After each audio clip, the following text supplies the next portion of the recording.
Good morning, everybody. If you could please take your seats, that would be lovely.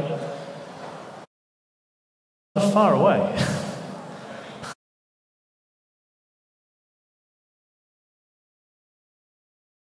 So, to begin the conference today, we have our plenary lecture, and it's going to be given by Professor Jeffrey Sachs of Columbia University Solutions Network. And Professor Sachs had quite an adventure getting here, so we're particularly delighted to welcome you. He's going to be talking about the digital education paradigm, and please join me in welcoming him to the stage.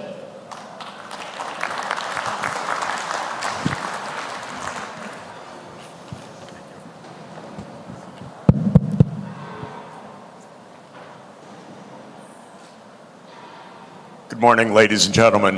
What an absolute delight it is to be here, and what an honor it is to be here together with our leaders of UNESCO and our leaders of the Mohammed bin Rashid Al Maktoum Knowledge Foundation. Let me congratulate the foundation, first of all. The idea of a knowledge foundation is a wonderful idea. It is a great tradition of this region, I would say. This is the region that had the House of Wisdom, that was the greatest collection of knowledge of the world in the high renaissance of the Islamic age, and it brought together all of the knowledge of the world. And I think that this is, again, the purpose of this knowledge foundation, and you're doing it. So I'm absolutely grateful. Let me say also how much I love UNESCO.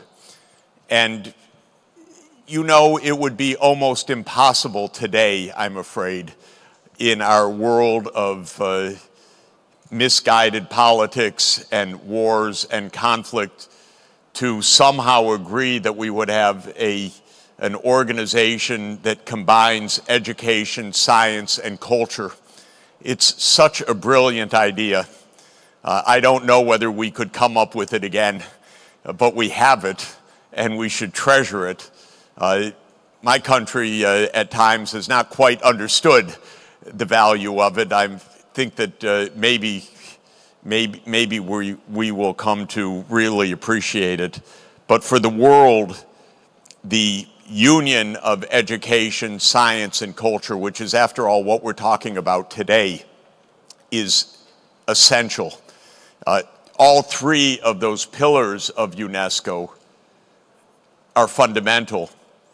But the brilliance of UNESCO is that it brings them together. And it brings them together not only that there are three parts of the house, but that they are intrinsically interconnected. Because our ability to create societies that are worth living in and that can sustain us depend on the quality of our education, our knowledge of science and technology, and, of course, a deep rootedness in culture. And we've seen that when cultures are obliterated by war or by conquest or by imperialism, that not only destroys history, but it undermines life itself in those places that are afflicted. And so this merger of education, science, and culture, to my mind, is absolutely fundamental. We're here because UNESCO has been in the lead, together with MBRF, in the idea that we can have a new kind of education in the world, and that we need a new kind of education for the world.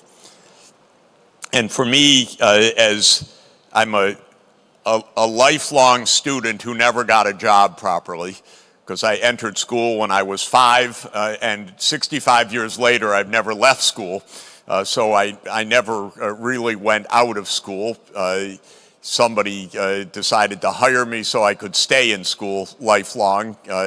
supposedly as a professor, but really as an ongoing student. But I can tell you that my own experience, both as a student and then as a professor for maybe the first 25 or 30 years of the 44 years that I've been a professor, things didn't change very much in the way we taught and the way we learned. Pretty much there was somebody talking and there were other people listening and they were taking notes. And that has its merits, by the way. That human communication is not bad. It's a tradition that goes back to my favorite teacher, Aristotle, who would walk with his students as they took notes alongside him, and thereby became known as the peripatetic or the peripatos philosophers. But that was pretty much how teaching was done. Maybe if you were an innovative professor, you'd have a slide projector also, so you could show some things on a screen. Probably 15 or 20 years ago, PowerPoints came. I don't know whether that deadened education or enlivened it, but it changed it, because every time you came in now there was a PowerPoint, and that a bit changed things. But for me, what truly changed education was being able to be online and to be connected. And to be connected not only with the digital resources online, but with other places in the world, even in real time. And one very exciting breakthrough for me was connecting classrooms around the world in a project that we called the Global Classroom, which was now 15 years ago, started at Columbia University. And the idea was that many classrooms could participate in the same class together. And it's interesting, at that point we needed an operator from the telecoms, and there was a lot of management, and it took about 20 minutes to get everyone online, and then the operator helped to coordinate 8 campuses around the world, and it more or less worked out well. And incidentally, it brings to memory the first time I ever made a video call, which was to have a conference with the finance minister of India in 1996 with economists at Harvard. And it took 3 weeks to wire the hotel so that we could have the live video conference, and I thought it was completely a miracle at the time as well.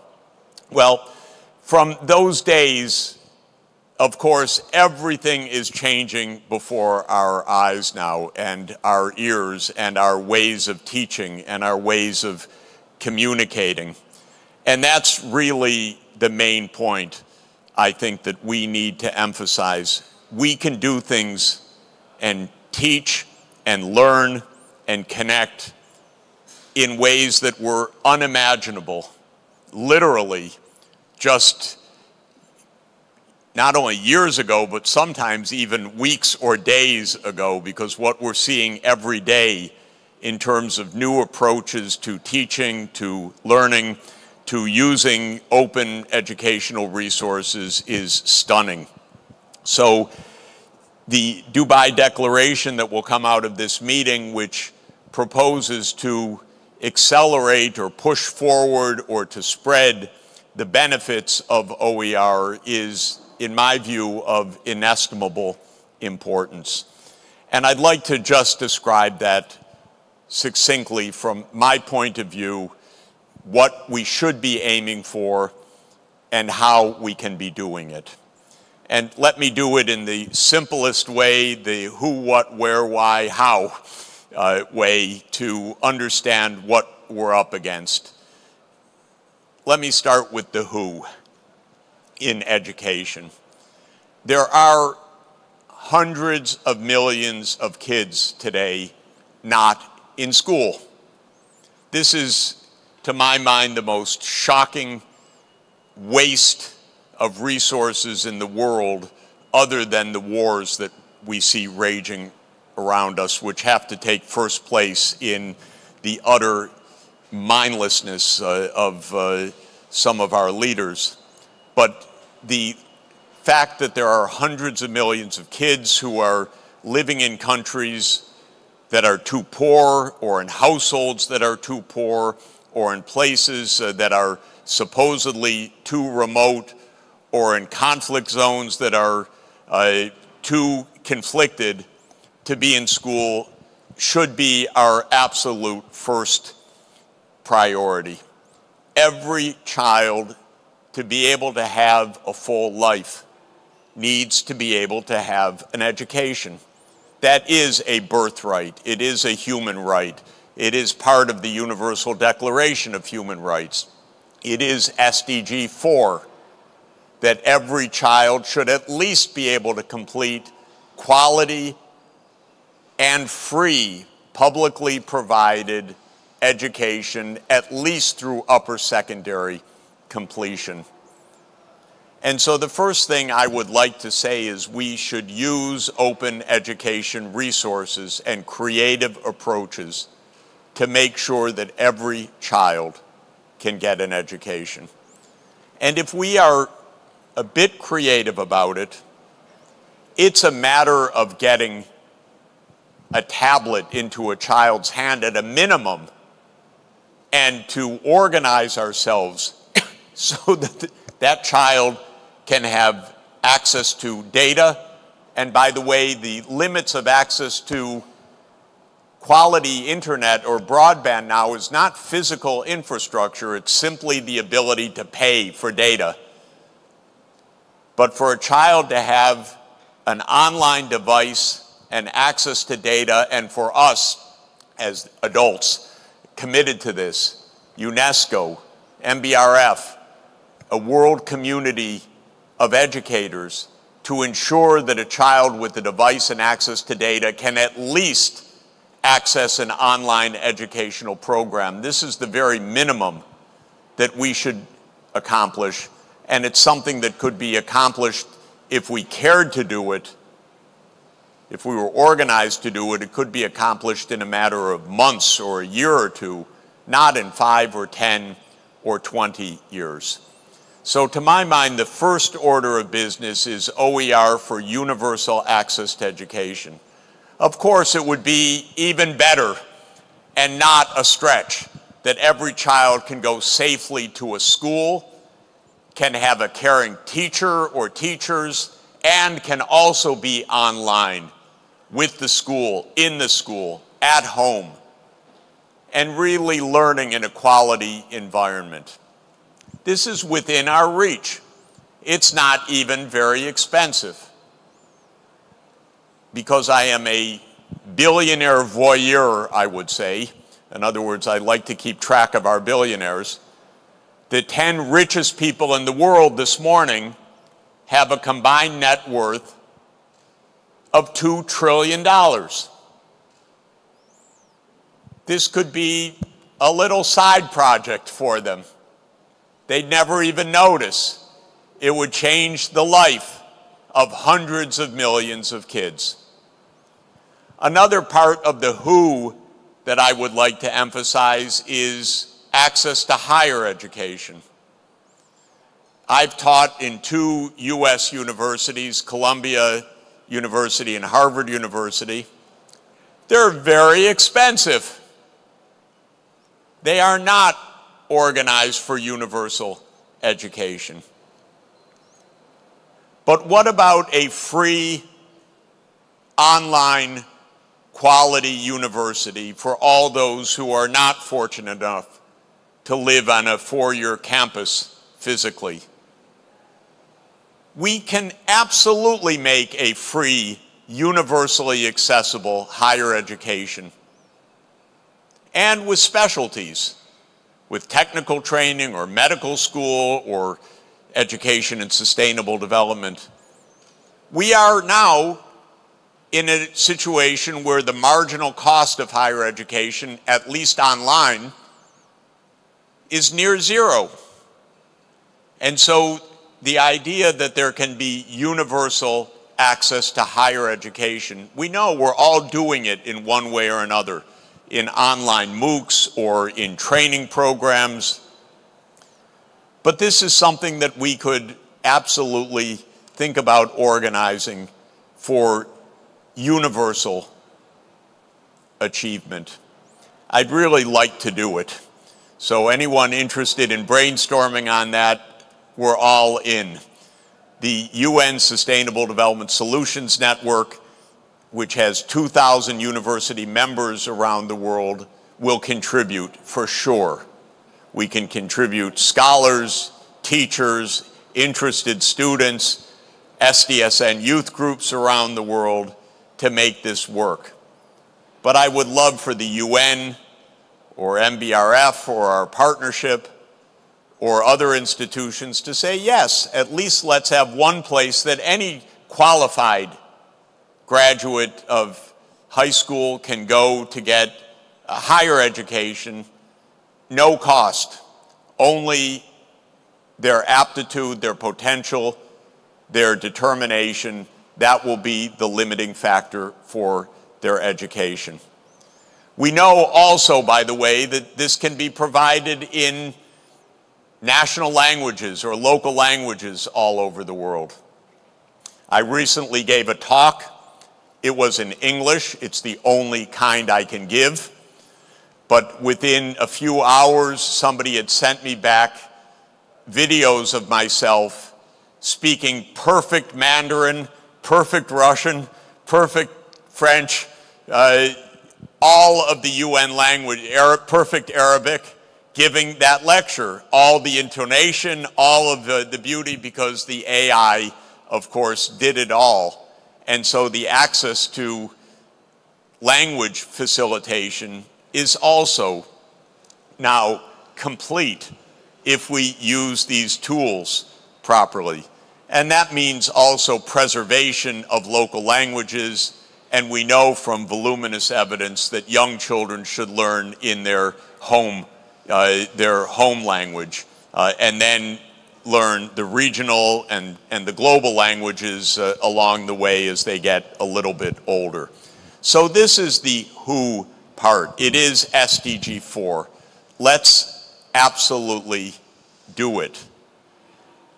The what is extremely important. What are we teaching now for the 21st century? Of course, technical skills are very important. We live in a technical world. At least we have to understand a little bit of it, even to be able to function. We need to have technical knowledge, even though I'm afraid ChatGPT will do all our technical work for us anyway. Probably we'll be writing the codes, doing the research, writing my papers in the future, because these AI instruments can read 10,000 journals. I have to read them one at a time. The ability to gather, collate, sift, evaluate information is absolutely stunning. That's what we're learning every day by trained AI systems. So a lot will be done that way. But we human beings have to live in this world and not simply be victims of it, and not simply be slaves in it, which is absolutely possible and no doubt the vision of some people. And so for that, we will, of course, need our technical training. But as SDG 4.7 emphasizes, we need more than technical training. And it's an idea that in the Western world goes back to ancient Greece. We need moral training. We need training in skills of being human beings. We need training in our time of skills in being global citizens, not only local citizens. Aristotle, of course, talked about in the Politics that the polis should educate its young people to be virtuous citizens of the polis, of the city-state. Now we need our young people to be virtuous citizens of a world community. And how vital is that when we can see the hatred, the ignorance, the us versus them mentality that is so dangerous in our world today. And clearly, many of our presidents in the United States and many other political leaders around the world did not get proper SDG 4.7 training. They don't understand global citizenship. They understand something very local. And they think it's all about us and it's all about hating the other. And so the content of education, I think, is absolutely crucial. And the merging of science and culture is absolutely essential. But also the appreciation of other cultures, the culture of peace, the idea of tolerance, the idea of what Pope Francis calls encounter, which is that you meet with people you don't like. And by the way, this is one of the reasons I love the UN. When you go to the UN, which I do almost every day I'm in New York, the diplomats smile at each other. Diplomats are wonderful. You never know what they're thinking behind the smile, but they're smiling at each other. And by the way, that's so much better than yelling at each other, snarling at each other, or sending attack of missiles at each other, which is a kind of mindless activity that should have been left to the playground and has no place in an adult civilized world. And so this is what we really need to be teaching. And I think the value of it is absolutely phenomenal. Let me just conclude with 2 points. The last is the how part of this. How can we do this? And I want to emphasize again, we have so many new tools, so many new resources, so much fun to try to figure out different ways to do things. We at the SDSN, the Sustainable Development Solutions Network, have been leading an SDG Academy where we have put up 50 courses that have been used by tens of millions of learners around the world on all different aspects of climate and sustainable development and so forth, led by world-leading scientists and researchers who just donated their time, sat in front of a camera, gave their lectures, and now are available for free to anyone in the world. That's an example. Connected classrooms, I believe, should be a huge, huge activity. We should have our students, even our children, in a classroom, United States and China, or any parts of the world, so that they see each other, do a project together, do an assignment together.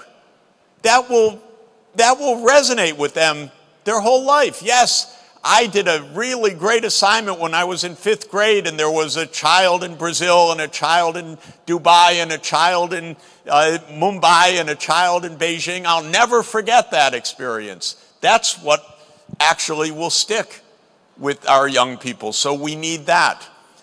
I'm getting every day in my emails, as I'm sure you are, examples of new AI tutors. Somebody sent me a film today of their sister being tutored by Albert Einstein avatar. So there's Albert helping this young girl do a division problem.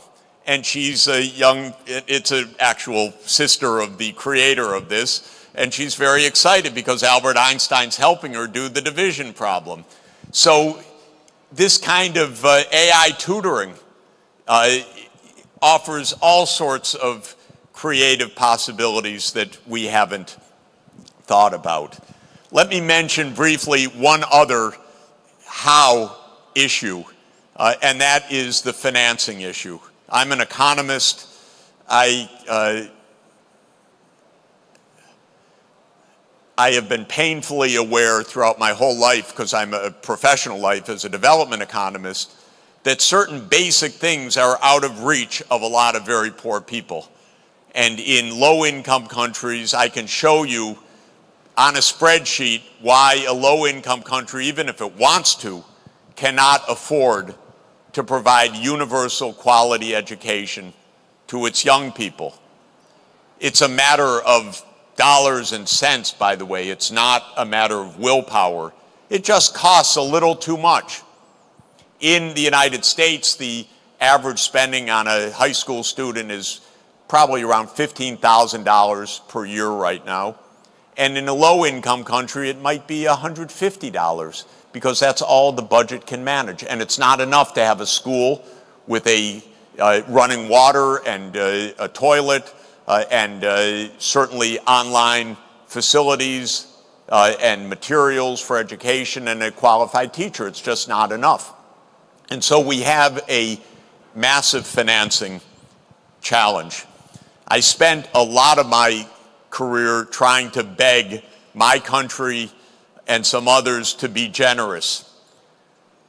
You want to have a hard time, try to convince the United States to be generous. I have 25 years of experience of it. It was impossible. Our whole political system is designed to protect the super rich from anyone that is making demands on them. We're going to need more creative ways. One, of course, would be global taxes to take the US congressmen and women out of their misery so they don't have to vote help for poor people. It wouldn't be their business at all. We need actually an international system of finance because we are in a global community. We cannot organize our global survival on the basis of nation states alone. We need some supranational institutions. But there's another point that I just wanted to mention briefly. There is no higher return to educate, no higher economic return on any investment that I know of, and I'm talking specifically about a financial return, than investing in education. You put a child through school and you take into account the cost of the education and the returns in market terms of what that child will earn by having a high school degree rather than having dropped out in 6th grade, or better yet, having a university degree rather than dropping out in 6th grade, and you calculate the rate of return on that investment in their education, as economists say, the investment in their human capital, the internal rate of return is around 20% annual, if you can imagine. It's a stunning rate of return. In other words, failing to invest in a child is squandering the highest return imaginable that we have. It also means that this should be financeable. Governments should borrow in order to be able to finance the education of their young people and put on a modest payroll tax on them afterwards. You got an education, you pay 10% of your future payroll. It turns out that's enough to finance education. One minor issue is that an educated person may work in another country and then be away from the tax net. And we should have a tax rule that a country collects on the children that it's educated wherever they work. And through bilateral or multilateral tax treaties, governments are reimbursed for the outlays that they make on education.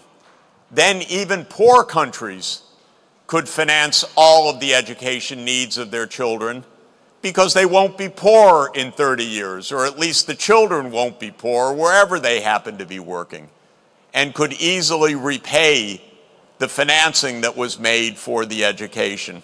I mention this without going into more detail because, practically speaking, we need to solve the problem of education financing. In my list is when. The answer is now. This can't go on longer. Any child out of school loses a lifetime. It's a catastrophe that we have made. I know our political leaders, at least in my country, are perfectly capable of making catastrophes. It doesn't surprise me anymore. But there are people of goodwill, I'm sitting in front of them, who don't want catastrophes. So we need to solve these problems now. I wanted to close by showing you one tiny little example of what we're trying to do with digital open education resources. Based on UNESCO's heritage sites, cultural heritage sites, I have put together a class which I will launch next fall for free, of course, available to school systems and schools and learners for free online all over the world, that tries to tell world history and our current challenges from the point of view of our shared cultural heritage. So it is trying to be an immersive digital approach. And this resource will be available everywhere in the world, but once a month, I will do a live class with all of the learners around the world, and I hope it's hundreds of thousands or millions, and we'll bring in the head of UNESCO, or we'll bring in the UN Secretary General, or we'll bring in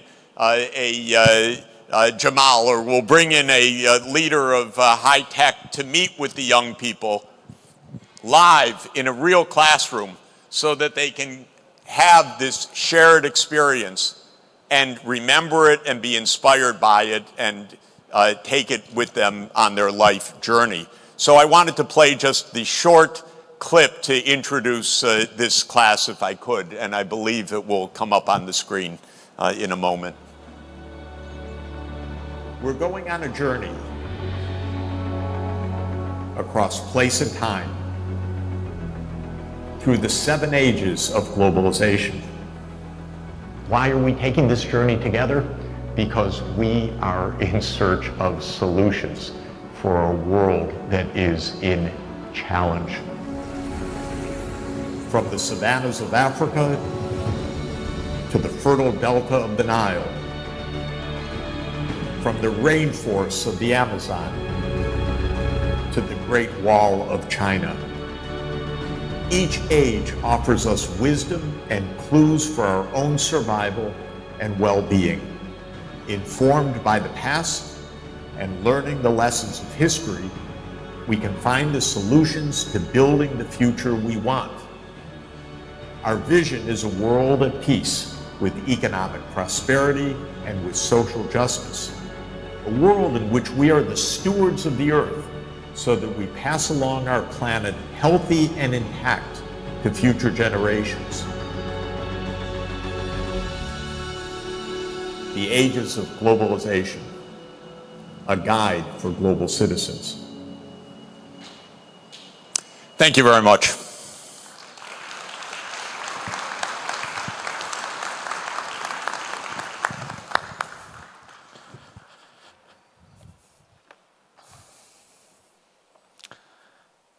Thank you very much indeed for that inspiring and energizing start to the day. Thank you.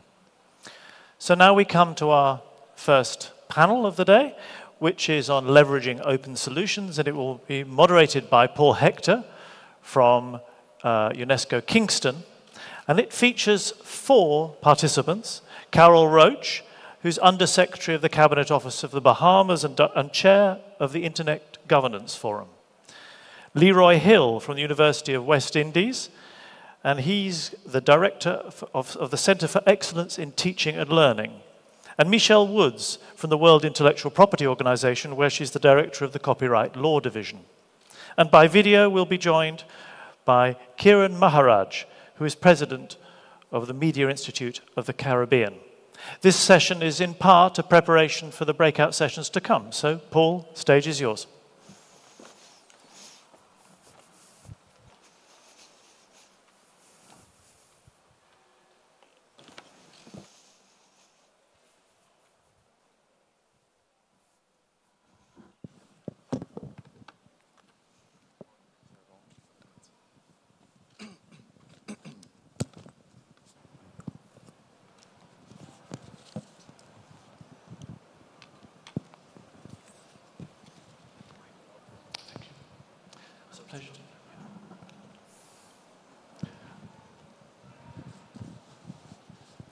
Good morning, everyone. It's truly a pleasure to welcome you here to panel 3, which looks at leveraging open solutions for a resilient digital compact environment.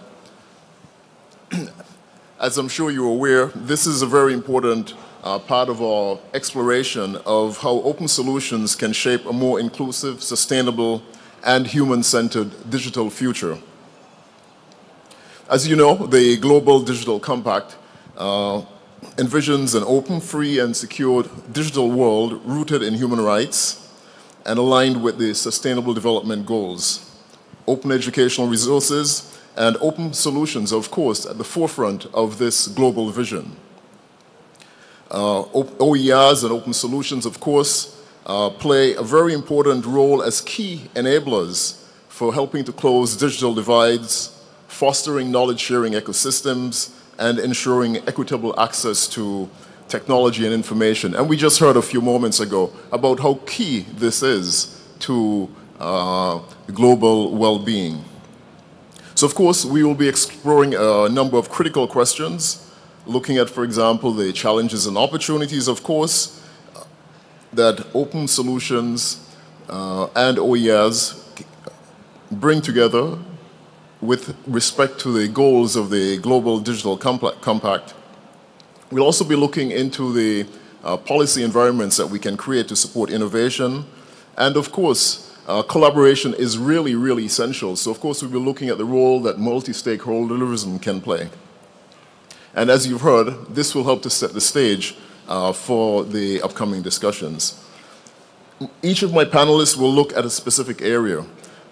Ms. Carol Roach from the Bahamas will be looking at advocating for digital accessibility. Ms. Karan Maharaj and Dr. Leroy Hill, they will look at the aspects related to disinformation. This is something which is really, really key and of course which is being proliferated by AI and many of the other systems. And then finally we'll hear from Ms. Michelle Woods at WIPO talking about the intellectual property and its implications for frontier technologies. So in terms of our format, each panelist will give their presentation, and then following this we'll have a small interactive discussion between us, discussing the sort of complementarities, the interactions between the various topics that we raise, and then we will open up the floor for questions from you. We'll take, hopefully a few of these, and then from there we'll have parting remarks, key takeaways that each panelist would like to leave with you, and then from there we'll move into our breakout sessions.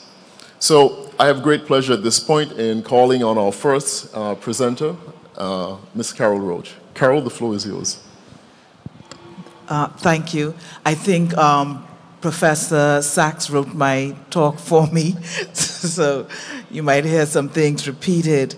Your Excellencies and distinguished guests, colleagues, ladies and gentlemen, it is my pleasure to be here with you today. I would first like to thank the host and the organizing team for inviting me to this Congress. As introduced, I am Carol Roach, the current chair of the UN Internet Governance Forum, or IGF, Multi-Stakeholder Advisory Group, the MAG. For those who are not familiar with the IGF, it is a global platform that brings together all stakeholder groups to discuss public digital policies. Besides our annual forum, we conduct intersessional activities to engage our community in between the forums. One of our very active intersessional work is the IGF Dynamic Coalition on Open Education Resources, coordinated by UNESCO. It mobilizes very diverse members from intergovernmental organizations, the government, technical community, the private sector, and civil society. I have been asked to speak on advocacy for digital access, something that is dear to me. The teacher in me believes that education is the master key that opens many doors. I believe that learning and teaching are lifelong events and should therefore be accessible at all stages of life, from anywhere, at any time, for everyone. And borrowing from the recommendation on open educational resources, I speak of persons regardless of age, gender, physical ability, and socioeconomic status, those in vulnerable situations, indigenous people, those in remote rural areas, including nomadic populations, people residing in areas affected by conflicts and natural disasters, ethnic minorities, migrants, refugees, and displaced persons. I just want you to take a moment to think of that list of humanity. So what you do here today affects these people, actual living beings. Today, the advancements in technology and communications have the potential to put a master key in everyone's hand. Emerging technologies such as AI allow for many possibilities, producing resources in different formats and languages, and with open licenses, persons can readily access, reuse, repurpose, adapt, and redistribute content. Education, whether formal or informal, enabled by OER, opens doors to opportunities that can break the vicious cycle of poverty, foster personal development, and ensure equality and empowerment. States grow stronger and become resilient when its citizens are better equipped and enabled to effectively contribute. Inaccessibility to quality education that is delivered on digital platforms is a barrier to inclusion and equality, and a barrier to individuals reaching their social and economic potential. There are many considerations when speaking of access to quality education, one of which is content. Content must meet the needs of the target learner. It must be relevant. It must be in the right format, make use of the best fit medium, and must be comprehensive, concise, and current. Content should take into consideration language, culture, norms, and values of the society, of the learner and educator. Content should be non-discriminatory and should be inclusive and equitable. When educational resources lack these characteristics, it becomes equivalent to having no access at all. OER must provide access to something that adds value. My sister Michelle is an educator. She became an internally displaced person when her home was destroyed in Dorian, a Category 5 hurricane that slammed into the island of Abaco in the Bahamas. Right on the tail end of that disaster, the country went into COVID-19 lockdown. As a result, Michelle and I shared a home office/classroom space, and I was able to witness her frustrations and her triumphs. Michelle is computer literate and spent countless hours adapting her existing content for online delivery. She's a science teacher with quite an imagination. She developed experiments that her students could conduct at home using common household items. Needless to say, lab days were both amazing and amusing, and I got very little work done. However, she had two challenges: finding a single repository to upload her content for colleagues and students to use. Different schools were using different learning management systems, but due to online school, teachers and classrooms were mixed from different districts and even different islands of the Bahamas. Secondly, the learning management system she was assigned to was new and not yet populated with content that met curriculum needs for the country. We see here another aspect of digital access, that the development and deployment of equality education require that we put in place the right structures, frameworks, programs, and policies. A multi-stakeholder approach, governments, academia, technical community, private sector, and civil society collaborating to innovatively create and adopt strategies, programs for sustainable OER. I was recently part of a conversation where the person proudly said, "We are building a computer lab in the remotest part of the country, top of the line equipment." I asked, not to deter or deflate, was the community consulted? Who will be in charge of or responsible for the lab? Who will teach? Who will be taught? What will be taught? Accessibility speaks to more than a physical presence, but also to capacity and inclusion. Often we spend considerable time and resources building much needed technology solutions, but education and awareness and adoption are often not followed through. This could be because mechanisms for monitoring and evaluation or means for taking the measurements for performance indicators were not put in place, or due to lack of resources or a strategy that was just not adequate. The education of a state's people should always be a top priority if its aim is prosperity, stability, and resilience. For OER sustainability, each state should have a champion backed by like-minded influencers and advocates, the believers, the promoters, the campaigners, and of course, the funders. And I will repeat, the funders. Putting OER into play requires partnerships, and not just any partner, partners who have buy-in in the concept of OER, partners that are willing to be evangelists for the cause, partners willing to fund or raise funds, partners that are not only local, but regional and international. Education has no barriers. I challenge this Congress and the DC to design OER digital frameworks and programs, structures that are adaptable and usable by states, educators, producers, and learners. In building this, we must make sure that language, demographics, or abilities or disabilities are not a barrier.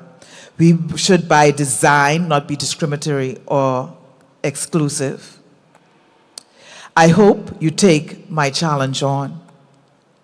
With this, I am looking forward to having UNESCO and the IGF Dynamic Coalition on OER participate in the IGF 2024, taking place on the 15th and 19th of December in Riyadh, Kingdom of Saudi Arabia, under the overarching theme of building our multi-stakeholder digital future.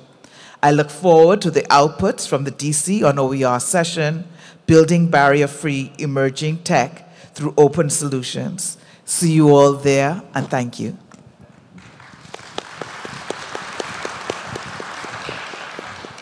Thank you very much, Carol. And I just want to underline a couple of points that you made, which I think are really significant. For example, you talked about the role played by digital technologies in ensuring connectivity following hazards. And of course, I think that's something which we need to think about. In this particular case, you're referring to a hurricane, but increasingly we see lots of different types of hazards, floods, etc., which are induced by climate change. We've also seen, of course, these technologies play a key role, for example, during the COVID epidemic. And with the forecasts for the impacts of climate change, especially in the context of small island developing states, this again provides added urgency. You talked also about the aspect of funding and collaboration. So again, also very, very critical. So I think what we'll do now is we'll move into a next presentation, also from the small island developing states, the Caribbean. We'll be hearing from Ms. Kiran Miraj, and through a video presentation.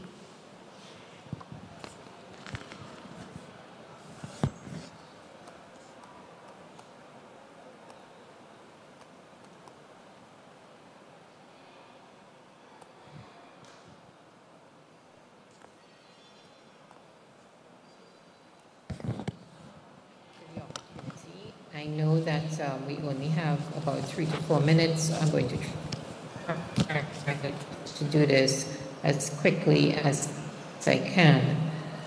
From Web Media Institute of the Caribbean stands, and we serve 22 countries in the Pan-Caribbean region.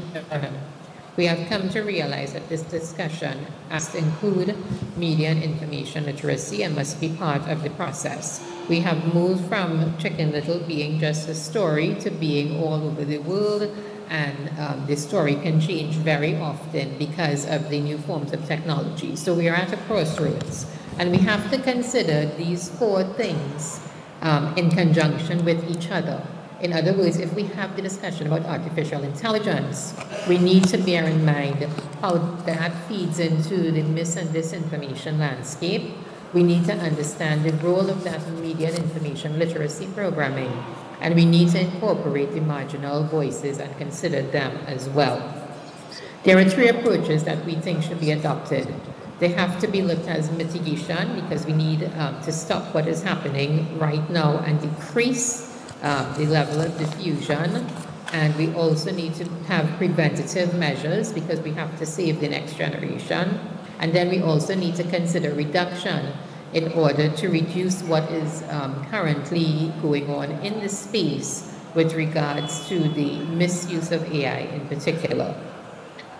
There are risks. Right now we're seeing that there has been a decrease in the critical thinking skills among young people in particular due to their reliance on AI. And we're also seeing the risk for the loss of cultural identity, because AI tends to replicate what is popular, and the Caribbean will be at greatest risk, especially with regards to our creativity. Human insensitivity and loss of emotional responses can be a result as well, because when you look at the AI images being generated, they're very stoic, they're very hard and harsh, and there is no emotional setting. So it is going to cause some desensitivity from what we are seeing. Loss of imagination, because you're not employing it, and obviously displacement of jobs. The phrase media and information literacy and AI are heavy, so whatever we do, we believe that we need to pique interest, and rebranding a global effort is probably the best way to go. That way we can also get better stakeholder buy-in. Back in 2017 at the Meal Conference in Kingston, Jamaica, I actually had developed this slide. Since then, I've added two things. In 2017, I talked about the risk of social media partners like Facebook and Google, who are responsible for spreading a lot of the mis- and disinformation. And so with AI, you have fake news and many other things. There is no policy and no regulation, and this is a major cause for concern. So big tech has to be embraced, and we need to be a little more instructive, but also adamant that certain things can't happen, and I think that governments need to get involved. We also need to have private sector responses, because while AI is good and it can allow for a lot of efficiency with what we do generally in our landscapes, at the end of the day, there are also a lot of risks associated.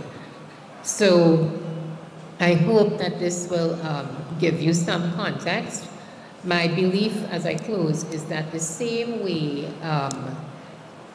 AI entities think about their business model, we as a group need to consider that and implement our own business model. It needs to be an ongoing, collaborative, cooperative approach with a lot of feedback mechanisms, and there needs to be involvement by all of the stakeholders. It absolutely has to be a whole of society approach, and we need to have a proper AI policy and some suggestions and recommendations so that we can move forward together in the best interest of the societies we serve.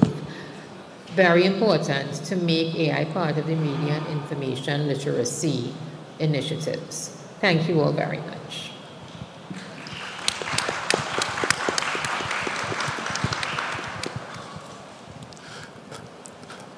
I think it's particularly interesting the points raised around mis- and disinformation.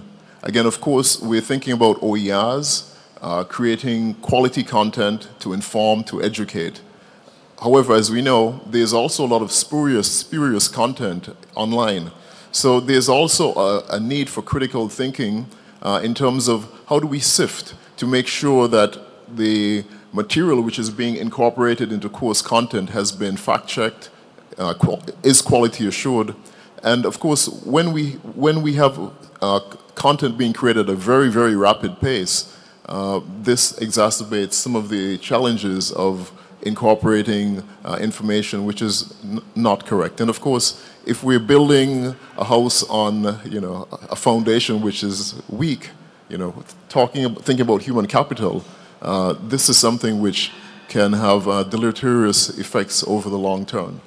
Now we're going to hear a bit more from Dr. Leroy Hill on this same area. Leroy, over to you. Thank you, Paul. And it is a tag team between Kieran and myself. So I would, you hear me? I'm sorry. Can we have the clicker, please, for the presentation? Yes. No, that's the, yeah.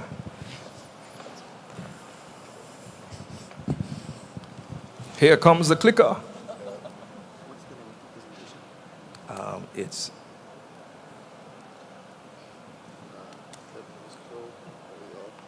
yeah, thank you. Sorry about that. Good morning, everyone. How are you? Good? You've had a good night rest, you've had some good coffee, and now we are going to be talking about, or discussing about, the whole idea of combating disinformation. Now, I come from the academic setting. The idea of disinformation is so scary to me as an academic, Paul. So obviously we are aware of the risk inherent in AI, and the whole idea of misinformation and AI hallucinating and creating fake narratives, quite common. But when we push the narrative to disinformation, it becomes really scary. And from a media standpoint, that's straightforward. But from academic standpoint, it's really scary to know the ways in which we will certainly want to combat against this digital literacy. Like my colleague Kieran, who used the metaphor of a crossword, we stand within that crossword. We're at this juncture that is, in our word, the AI education era, and certainly recognize the inherent opportunities, affordances, but we also recognize the risk, and the risk being disinformation. What I argue for, and this is an open discussion, is a framework in combating this disinformation within our digital setting. We recognize that the need is to ensure that we are pushing the narrative to be ethically and socially responsible as individuals. And so there are four things focusing on the whole idea of education, the whole idea of regulation, the whole idea of research, and using AI-powered tools to monitor and evaluate the way forward. So when we say education, we are actually thinking of a pathway that is quite wide, and it's not just the focusing on the formal, but also the informal, the capacity building in public and private sector spaces. What does that mean?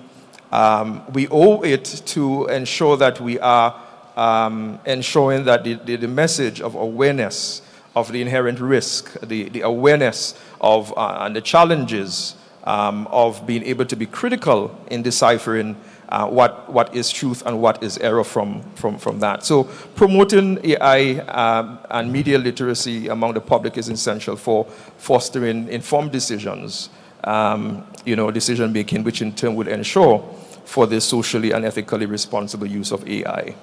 It's very important that we see it from that standpoint.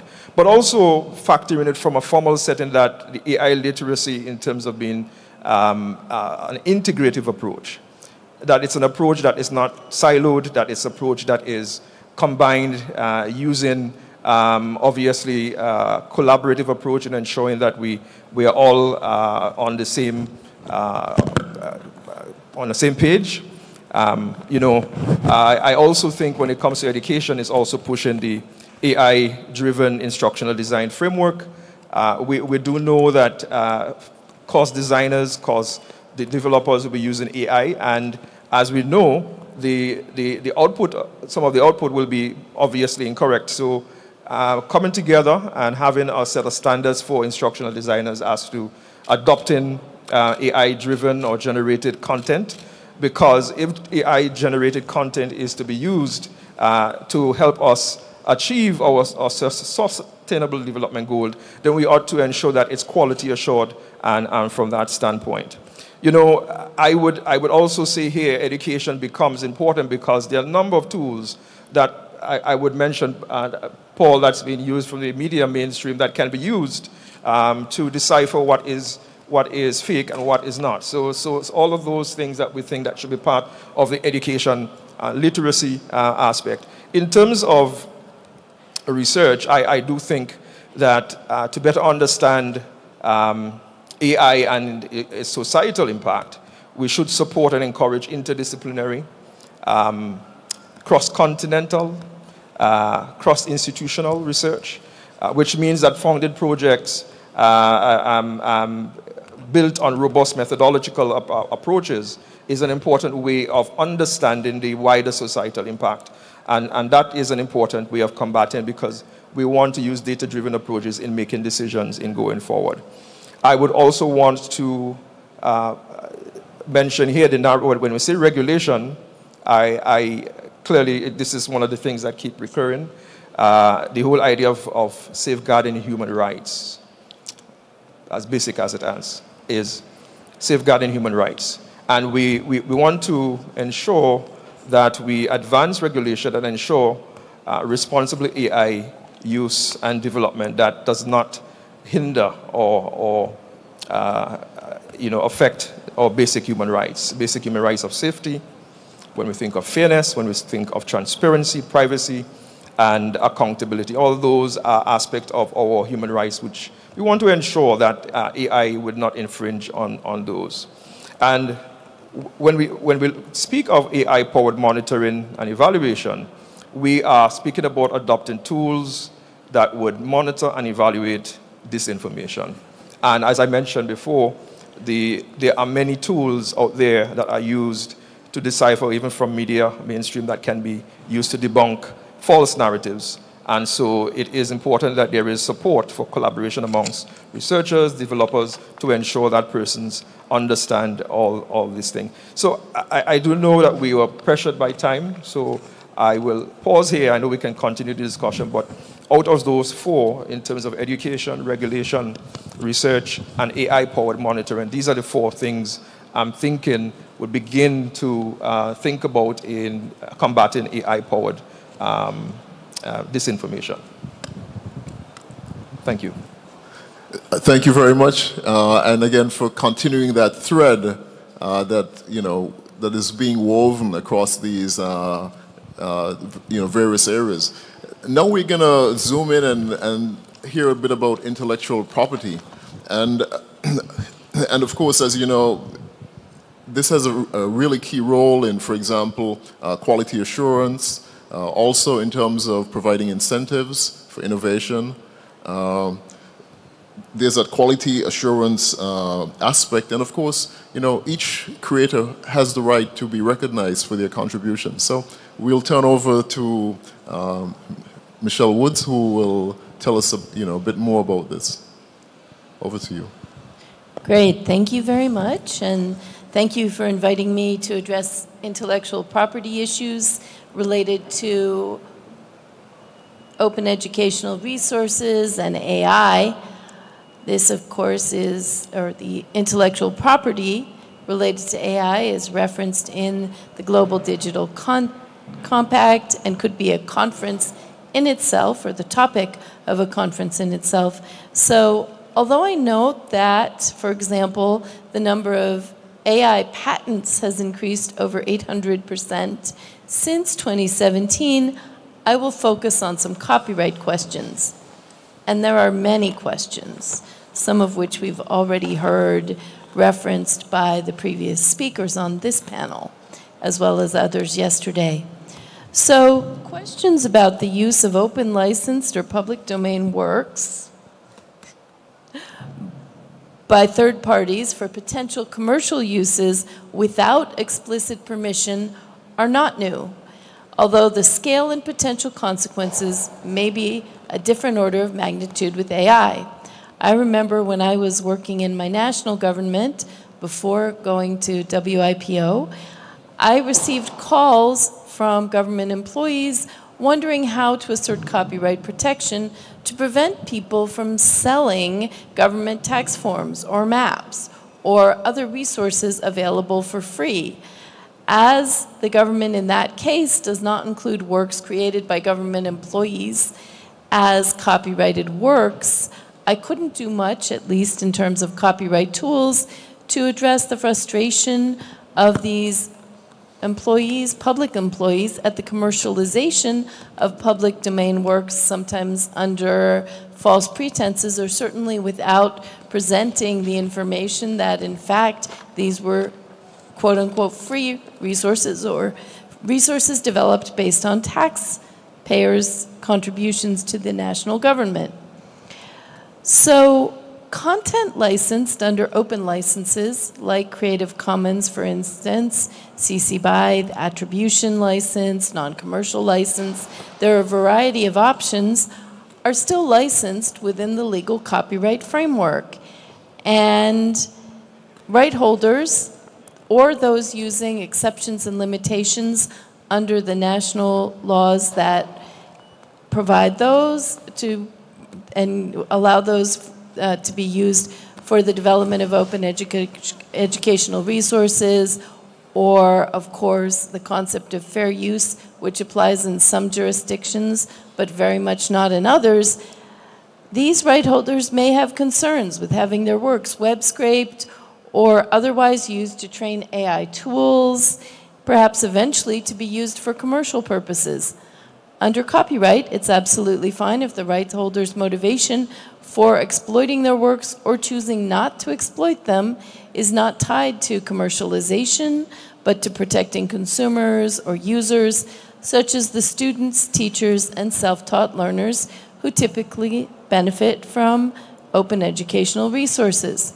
So we already heard some of the issues of concern that have been raised with respect to these activities, including accountability and reliability of AI tools and the results that they may generate. For example, the reported hallucinations or false information presented by AI tools raises real concerns. For content owners, is it better to be in the set of training materials in order to provide accurate training data? For jurisdictions trying to offer opt-out options, do they really work? Could they work with some common standards or principles? Another fundamental concern for developers and users of open educational resources is transparency. If works are included as AI inputs, for example, in generative AI, or if they're used in training that ultimately results in synthetic outputs, even under the most generous open licenses, developers retain some rights. Without adequate information and data on how works are being used, developers and the rights holders in any underlying content may not be able to take advantage of the opportunities offered by AI or to address some of the risks raised by the previous speakers. Common standards and interoperability are key objectives, and we have heard about them at the World Intellectual Property Organization over and over again, particularly in 10 conversations we've held on frontier technologies and AI. The most recent ones focused on copyright and generative AI inputs and outputs, because these questions are so central to the overall operation of AI tools and its increasing reach into all aspects of our lives. So different legal approaches to copyright can also complicate the responses to new technologies. And of course, sometimes there are questions that are on the border of copyright questions and ethical questions. Multilateral solutions, such as some of those already discussed, may be part of the answer here.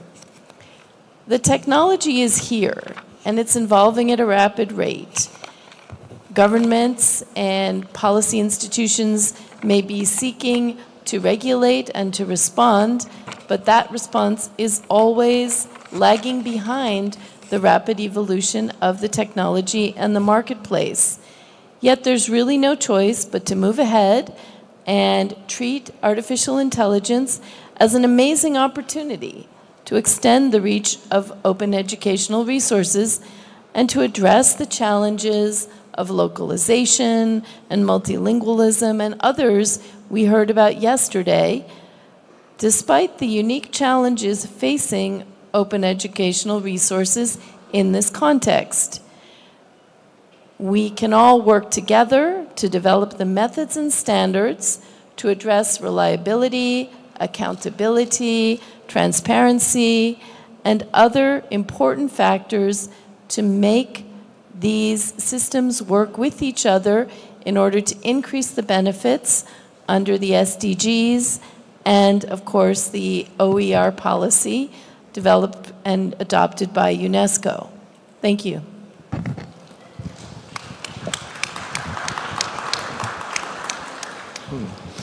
Thank you very much. As I said, we'd like to just have a bit of interactions between the panelists.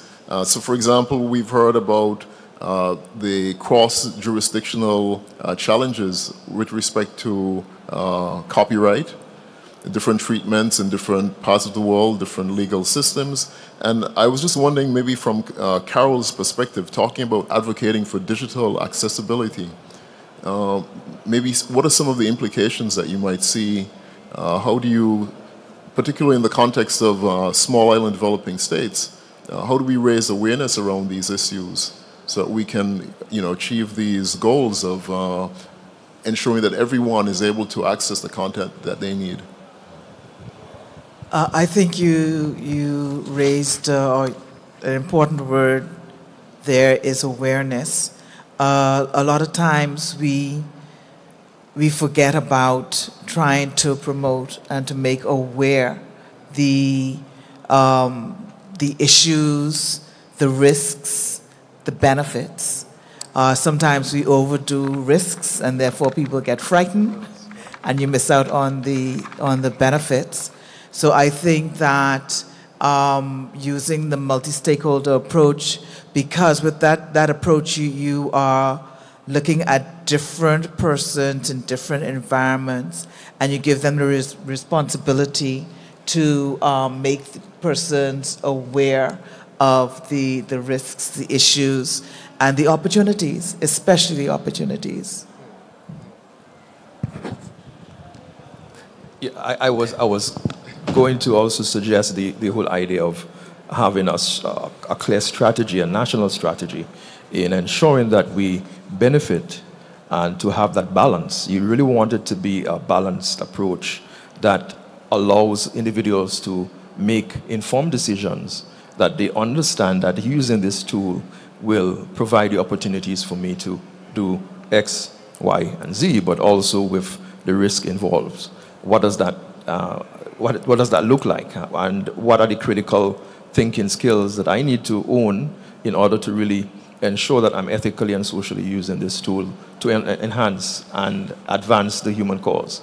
Obviously, we recognize that if we don't exploit the tool in that way, then we will be missing out on the opportunities to really advance the sustainable development goal that we've all been talking about.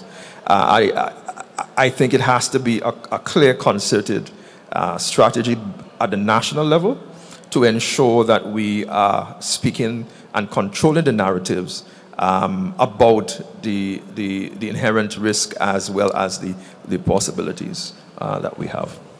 I totally agree, and it should be sooner more than later. And if we look around, again, we talked about the fact that many, we're dealing with very rapidly evolving technologies. And again, legal systems which are struggling to sort of catch up. And at the same time, policymakers, they need some sort of guidance. I don't know, in terms of capacity building, maybe if you'd like to highlight some of the tools, resources that are out there which capacity builders can turn to. Michelle? So, from the perspective of the work that we're doing at WIPO, certainly we are hearing increasing calls from policymakers to exchange information, understand what others are doing, and then to think about perhaps common ways to approach some of these questions at a very high level. We talk a lot about interoperability. It's going to be very difficult probably to impose any kind of common standard, but there are ways, and here technology and AI itself can be an advantage and be used as a tool, harnessed in order to try to help obtain and attain this interoperability among systems. And so, for example, if we look at operation of text and data mining and using that to benefit potentially development of generative AI tools, there's discussion about whether it's possible to increase substantially the accountability there, the transparency there. When we think about copyright and creativity, we also think about creators, including small creators, individuals, small and medium-sized enterprises, all trying to make a living from their creative works, and making sure that the use of these tools and systems doesn't completely obliterate that opportunity. So we've had some discussions in our Standing Committee on Copyright. For example, we had a panel at the last meeting focused on creators, and they're both taking advantage of the opportunities of AI, and there are some really interesting stories there, but at the same time, some of the dangers and some of the pitfalls out there, and some of the concerns that they have. And now our member states have asked us for our next session to really focus on having them talk to each other about potential solutions, whether that be regulatory, whether that be some kind of effort to bring together multilateral strands in order to develop some kinds of common standards, common approaches to some of these questions. So absolutely think that when there was a reference to both national and international multilateral level, that is something that is happening but needs to be ramped up significantly in order to address the challenges here. And perhaps maybe we can take maybe one comment or two comments from the audience. Okay, so I see one lady. If we can have a mic, and if you can please tell us your name, your organization, country you're from. Hello, thank you very much. This is Dr. Shadia Mansour from the International Council for Open and Distance Education, ICDE, the OER Global Advocacy Ambassador. Thank you for all our panelists. I have a few notes here from each of our panelists, including from our panelists from the video. The first one, what you do today affects human beings. So you asked us to reflect on that, and I think really that resonates really well and profoundly with me. The other one from the video, which is the intersectionality of marginalized voices. And the third one is from our gentleman panelist, related to AI and instructional design.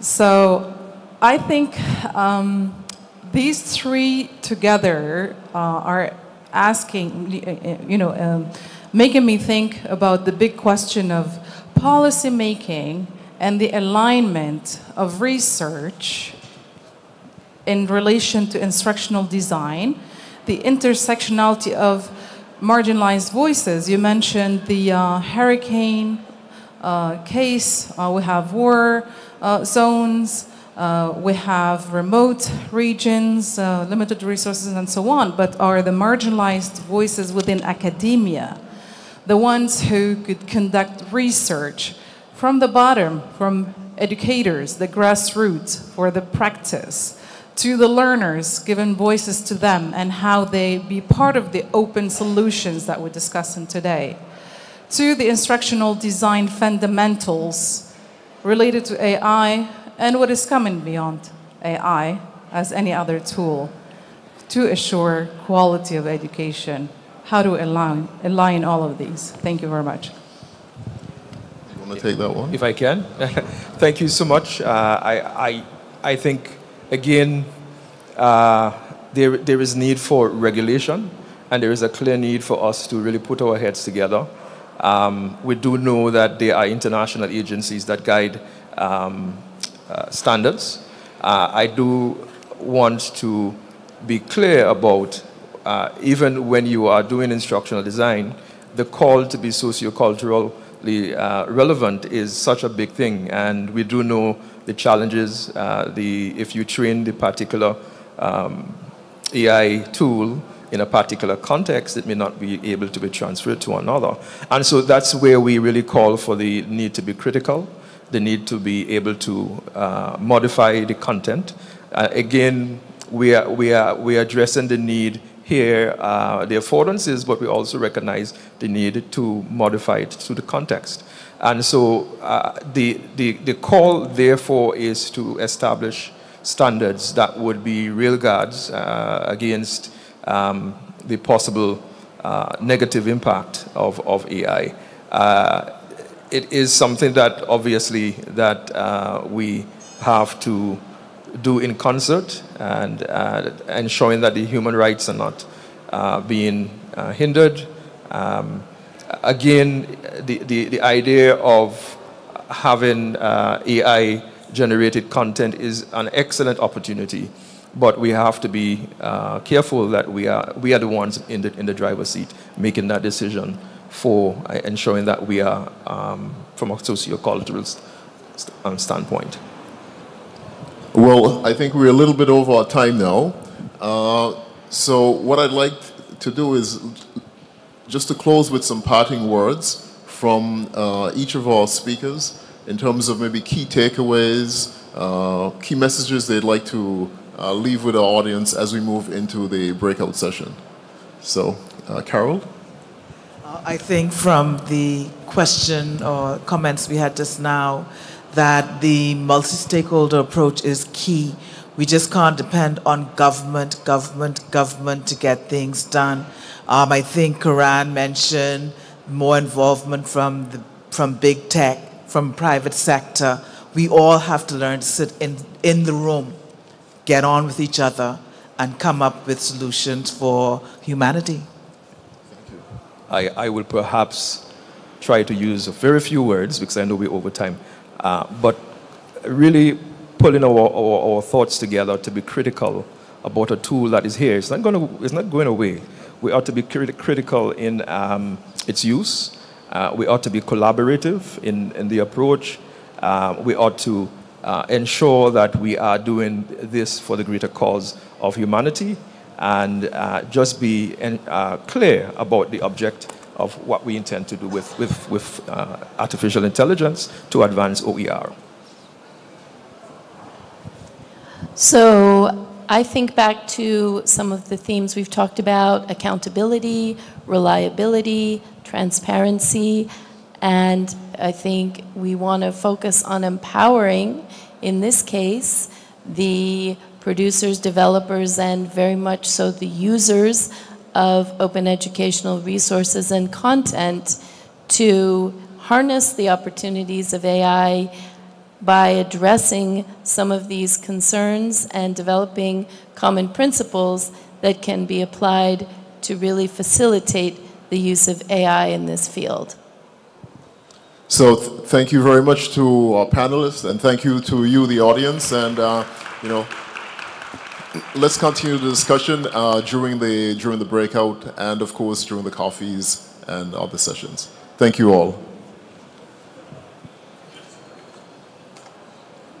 Sitting for a second, because I just with the panel's advocacy for multi-stakeholder involvement ringing in our ears, and also Zainab's words from yesterday, I encourage you all now to go to the breakout sessions, and if we could move smartly into those, then we can make up some of the lost time and get back on track later in the day. So thank you very much to the panel. Thank you all, and please move to the breakout sessions. Thank you.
Good afternoon. Welcome. Please come sit down if you can. So this breakout session is going to explore the amazing work that UNESCO has done with the Dynamic Coalition, the OER Dynamic Coalition. We heard a little bit about what the dynamic coalitions are, but just briefly, the UNESCO through UN has, I think, 17 or 18 dynamic coalitions that are among specific topic groups. And the OER Dynamic Coalition has been responsible for really shepherding a lot of this work that has happened since the launch of the OER recommendation in 2019. So today what we're going to talk about is how that dynamic coalition has brought together multi-stakeholder partners and collaborators, and what that really looks like. I should also tell you that I learned at the IGF, the Internet Governance Forum last year, where I spoke on the OER Dynamic Coalition, that most of the dynamic coalitions have maybe 30 to 50 people in them. The OER Dynamic Coalition, at least the last time I heard, was over 500 people globally. So you can see the importance and the relevance, and you'll understand as you hear some of the speakers today what that really has accomplished and what that means as a field to do our work in partnership with others. So first, we're going to hear from Eleni Brusino from UNESCO about the OER Dynamic Coalition. Your mic is right next to you. Hello, everyone, and welcome. So the Congress is one of the results of the OER Dynamic Coalition collaboration. So the OER Dynamic Coalition started in 2019 with about 100 people after the signature of the UNESCO 2019 OER recommendation. And now in 2024, there are more than 600 people registered. And I invite you all, if you are not already members, to become members.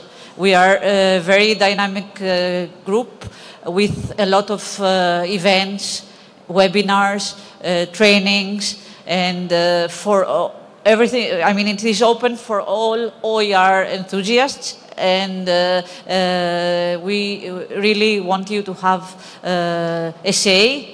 And that is the reason why we are collaborating with the Joseph Stefan Institute, and there is a portal, the OER Dynamic Coalition portal, that is now live. And we want to show you how it works and what the platform will do. The idea is that people who are interested in OER can go and see what other experts all around the world are doing and how collaborations can be formed within the portal. So if you are interested in the portal and the OER Dynamic Coalition, I invite you at the exhibition space, and we can show you how you can become members and how the portal works. And of course, it is a way that we will, for you to keep in touch with everything we do and keep updated with all the events and the webinars we do. And since 2023, we are also members of the IGF Dynamic Coalitions Group. So now we are working with the IGF on the Global Digital Compact, and in the next IGF in 2024 in Riyadh, that is happening in a month from now, we are planning an event on OER and digital accessibility. So if you would like to know more, I invite you to come to the exhibition space, and we can you can become members, and we'll show you how all the platform works. And thank you very much. Great, thank you very much, Eleni. I'd like to bring Neil Butcher up to the stage from OER Africa. And he's going to tell us about the work that he's been doing with several coalitions globally. Good morning, everyone. So I represent an initiative called OER Africa, which works across the higher education on the continent. And I'm very privileged also to be a member of the Dynamic Coalition Advisory Group, where we provide guidance and support to the work that Eleni has just been speaking about.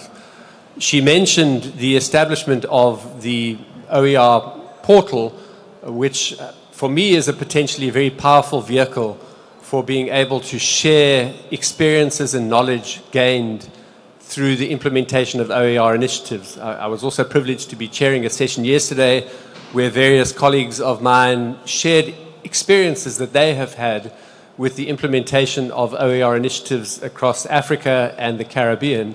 And what came through very clearly for me from that exercise was just how much amazing work is really being done all over the globe, very often, especially given the language of this conference, in languages other than English. These are experiences that are very often difficult for the rest of the world to tap into and to learn from.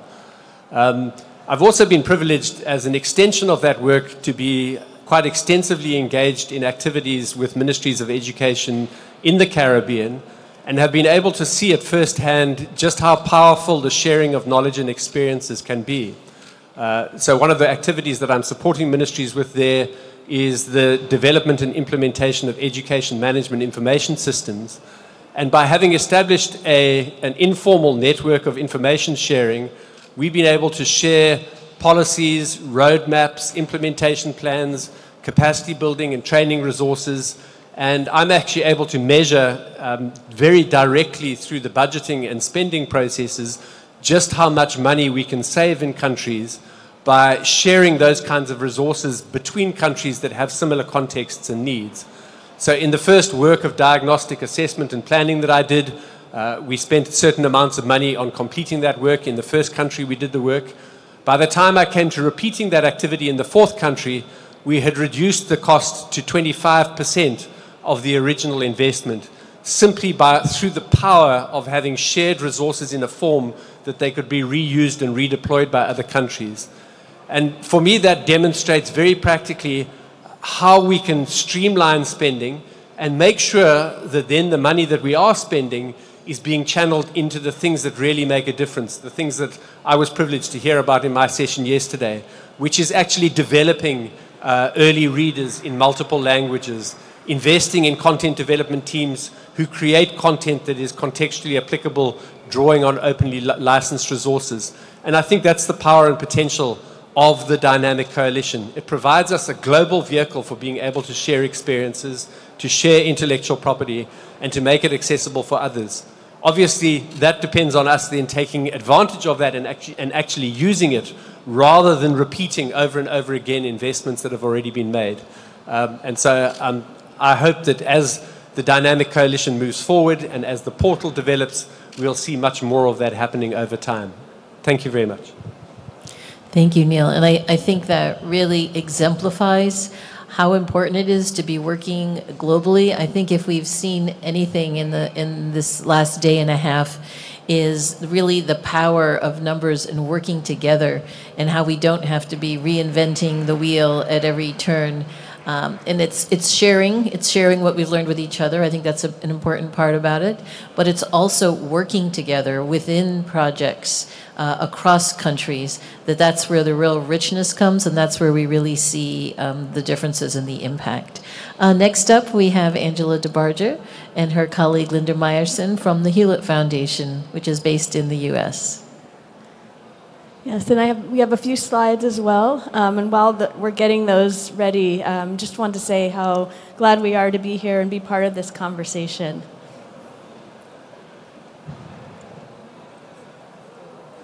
Okay, great.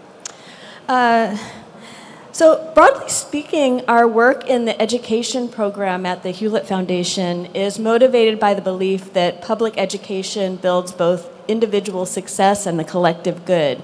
We believe meaningful educational opportunities equip students to shape the world they live in and to become leaders in their communities and full participants in society. And this, of course, is what grounds our work in OER and open education. OER is about democratizing learning, about making sure education is accessible, affordable, and centered on care. Every student should have access to the information that they need to learn, and we too believe that OER are a critical part of making this possible. Now, when the foundation first began its work in OER, the strategy was oriented around access to open materials. Focus was on creating the legal and technical infrastructure to make OER possible, support for Creative Commons and the open licenses, content authoring platforms like MIT OpenCourseWare. And this focus on content and addressing equity solely by improving access to materials produced some important successes. For example, in the US, this shifted the market, forced publishers to lower the cost of materials, in some cases improve the quality of materials. But these successes have neither guaranteed OER's long-term presence in the mainstream, nor have they consistently improved teaching and learning practices for the better. In other words, thinking about OER as a way of replacing traditional materials is not an effective strategy for improving teaching and learning in the long run.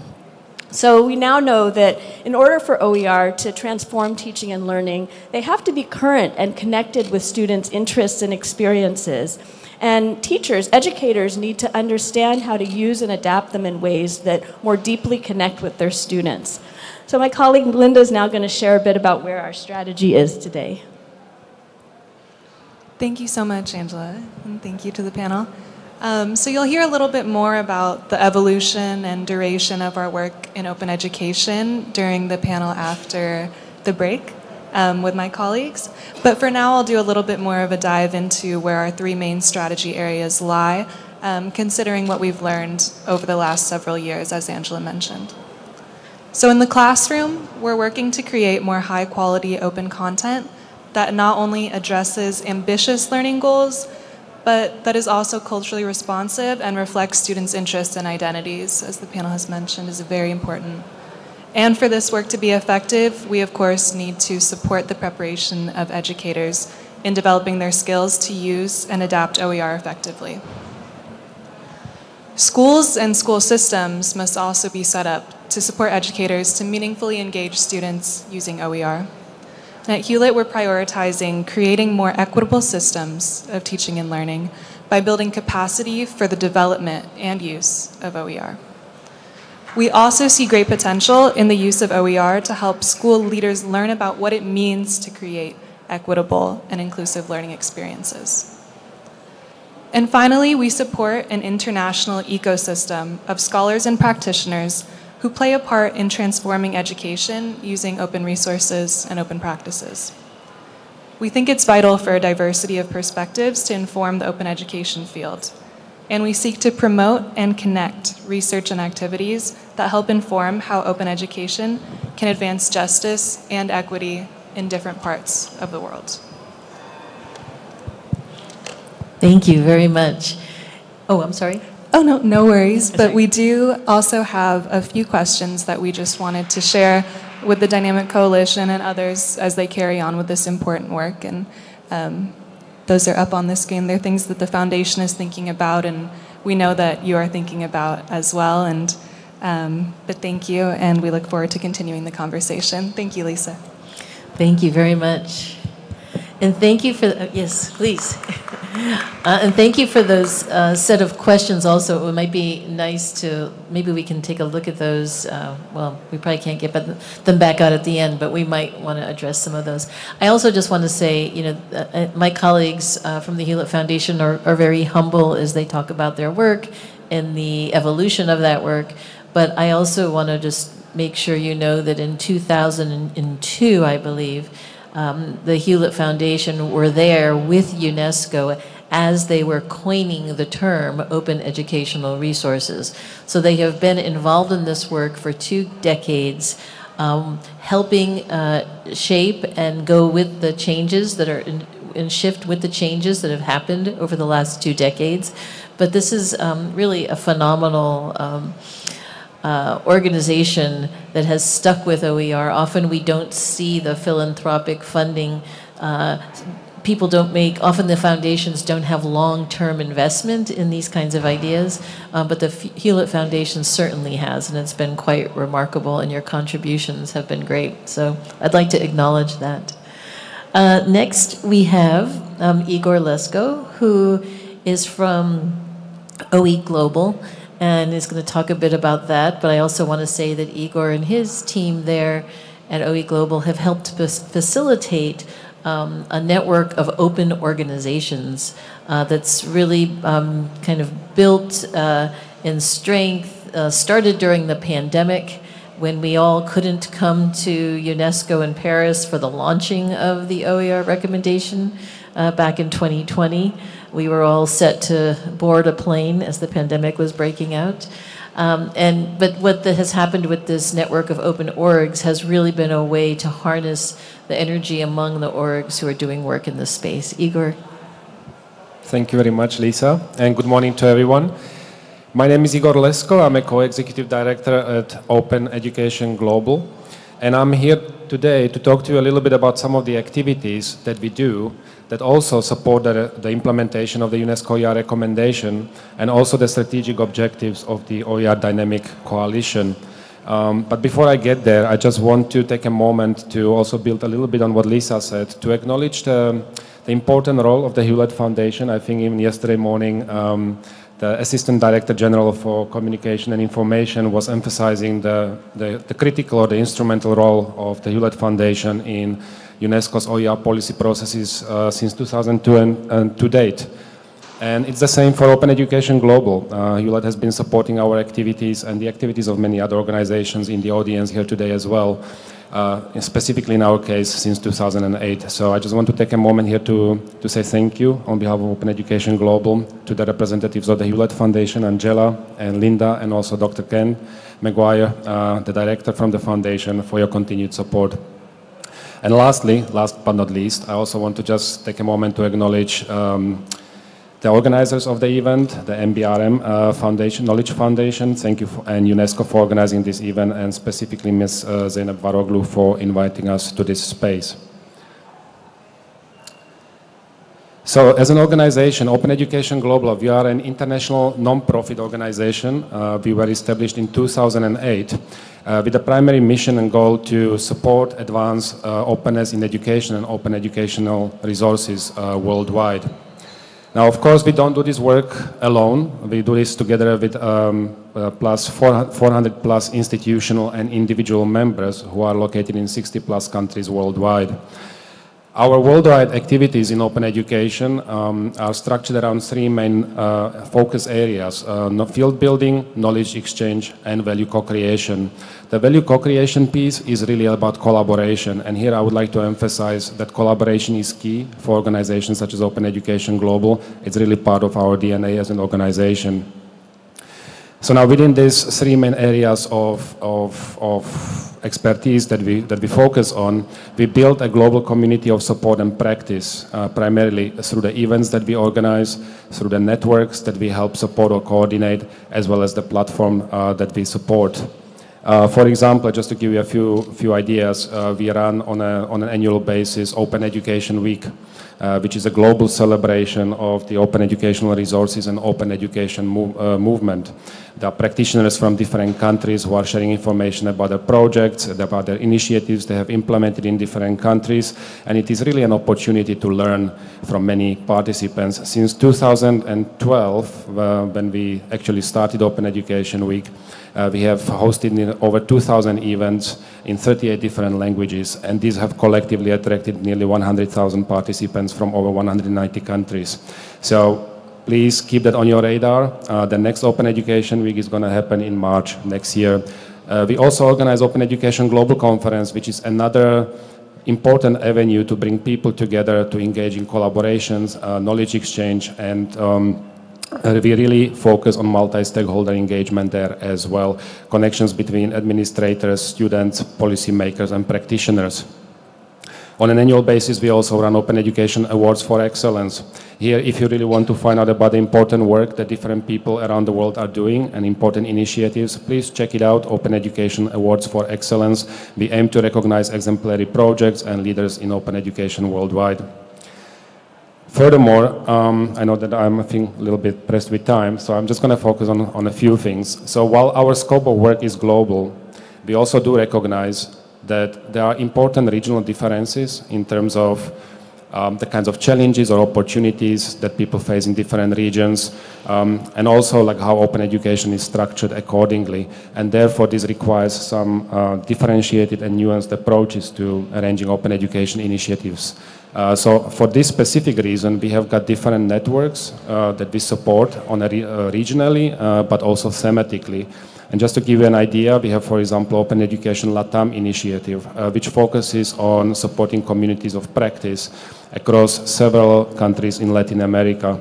And my colleague Marcela Morales, who is the co-executive director with me, is sitting in the audience here, is running that specific initiative. We also have the Community College Consortium for Open Educational Resources, which is what we call a regional node for North America. And this specific node primarily focuses on supporting practitioners and policy-related developments across community colleges in the United States and Canada. And then finally, we also have Open Education Francophone region, and this specific node focuses on connecting practitioners and capacity development activities across the French-speaking communities, involving countries in Europe and across Africa and many others. And I just want to say here also that our president of the board, Perinde Kotlegon, who is sitting here in the audience as well, is leading this specific initiative. So this is a thematic node, and I should also emphasize that we are going to be focusing on creating additional nodes in the future, so you really want to focus specifically on regions such as Africa and Southeast Asia. And as Lisa has already mentioned, there is a network of open orgs that was created in 2019 that we helped to coordinate, and most of the people in this audience here or on this panel are also members of the network. Thank you very much for your continued collaborations. The network of open orgs is really an alliance of diverse organizations and leaders, all committed to expanding global access to knowledge and information. And as a network, we really seek to support practitioners and governments in the implementation of the UNESCO OER recommendation by catalyzing collaborations, for example, on local, regional, and global initiatives that require coordinated and concerted efforts. We do welcome inquiries from governments, ministries, practitioners, and other institutions who seek support or help with their open education with their open education initiatives or open educational resources initiatives, and or support with the implementation of the recommendation. You can just reach out to us. If you want to check out the website, you can go to networkofopenorgs.org, or you can speak to me or to anybody here on this panel after this session. And then finally, these are going to be my concluding remarks. At Open Education Global, we really see education as an ecosystem that comprises different stakeholders who engage in different types of activities. So we are talking about learners, educators, administrators, and governments. And collectively, these stakeholders engage in teaching and learning activities, research, and public and community service. And within this context, this specific ecosystem is also connected by increasingly technology-dependent infrastructure, and is also serviced by suppliers who create value and resources for all of those within the education ecosystem. We see openness as integral or as part of this ecosystem that affects systemic changes across the different parts of the ecosystem. So when we are talking about teaching and learning, for example, we are talking about open educational resources, massive open online courses, we are talking about open textbooks and the like. When we are talking about research activities, we are talking about open science principles, open research, open data, open access publishing. And when it comes to community and public service, obviously sustainable development goals and our system movements organizations such as Wikipedia or Wikimedia in general. And so as we are thinking about strategies to move forward with the implementation of the recommendation and to accelerate mainstreaming of open education or open educational resources worldwide, I just want to emphasize that we should continue supporting or advocating for institutional and governmental OER or open education policies. Creating enabling policy environments is incredibly important.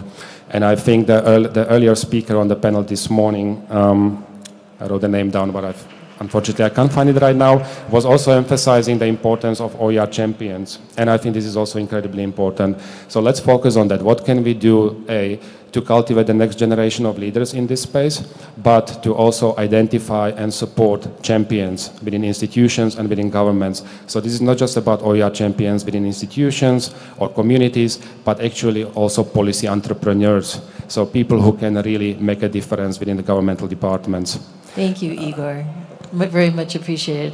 I think what you see here is this is a team of people globally across the stage who experts in their own fields and what they're doing around OER, but this is the group here that is trying to bring collaborations and networks and bring people together to really share and collaborate across projects. And so if any of you here are not already engaged with one of these efforts, either through the Dynamic Coalition or the network of open orgs, please talk to us afterwards. But there is one more amazing network that I want you to hear from, which is Torun Gilsbeck, who is from ICDE. Thank you. Thank you very much for the introduction, and thanks to the organizers and UNESCO for inviting ICDE to this panel. So my name is Torun, I come from Norway, and I represent ICDE, the International Council for Open and Distance Education. And just to give you a little background, it's an NGO.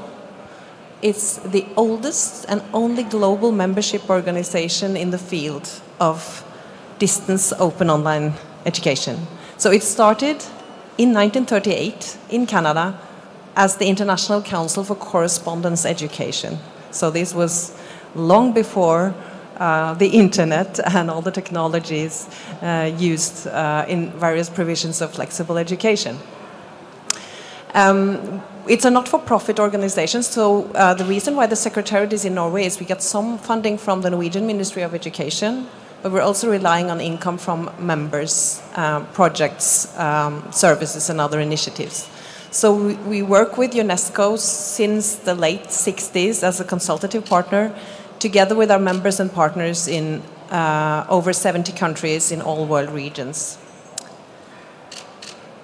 When ICDE joined the UNESCO OER Dynamic Coalition in 2020, what we really could provide, the biggest value, I think, is this global community of individuals, students, and academic institutions, mainly higher education institutions, form the members of ICDE, distributed across all the world regions. We connect these members. We facilitate international collaboration because all of them work to further inclusive, equitable access to education. So open is something that ICDE has been focused on for the past 2 decades, as many of the others here on stage. We see some challenges, though, even though the UNESCO OER recommendation was adopted unanimously by all the UNESCO member states in 2019. We still see, after 6 years, that there are some challenges relating to lack of understanding. What is OER? How do I find them? How do I use them? But also the why, the lack of awareness of the benefits. This has also been touched upon in the panel this morning.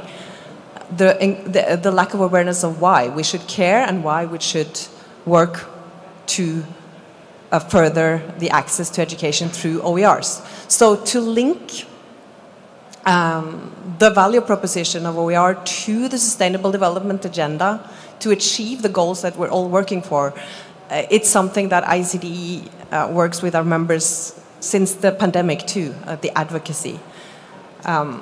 We're also raising the issue of English dominance across the OER repositories and the cultural and legal context, the diversity of those contexts which I'm very pleased to have seen been commented on a lot during this conference.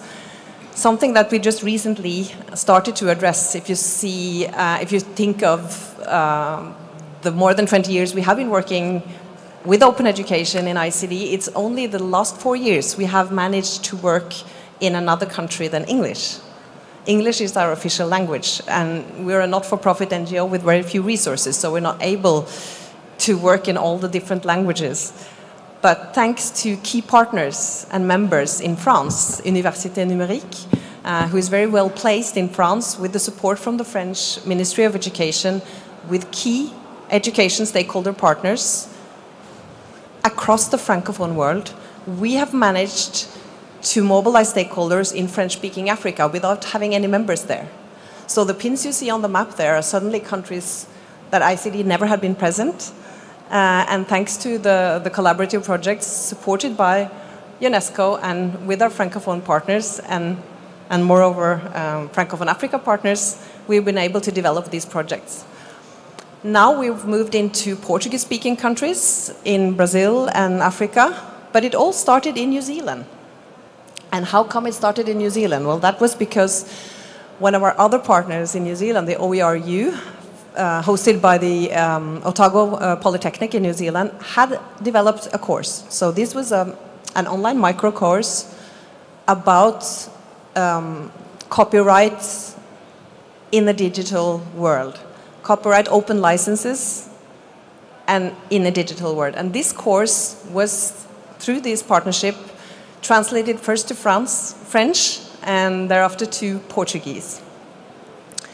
And this is really the beauty of OER, isn't it? Because the original course was a part of this series, LIDA, as a Learning in a Digital Age, openly licensed.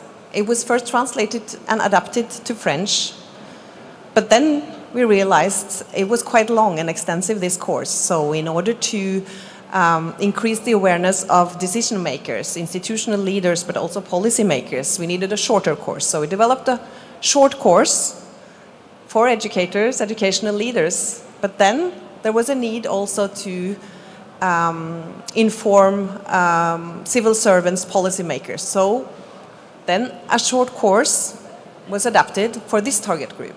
And now both these two courses, short courses, are in the process of being translated and adapted to Portuguese. And this is thanks to the open license. So the key learnings from these projects is that language and translation is only the beginning. So I really would echo the chair's introduction earlier when the panel started, that we don't need to reinvent the wheel. So totally agree with that. But when the translation is done, that's not where the job is done. Then the major part is really the legal and cultural adaptation. And this map illustrates the different legal systems in the world. And it's a fact that the Creative Commons licenses were, came out of a common law system.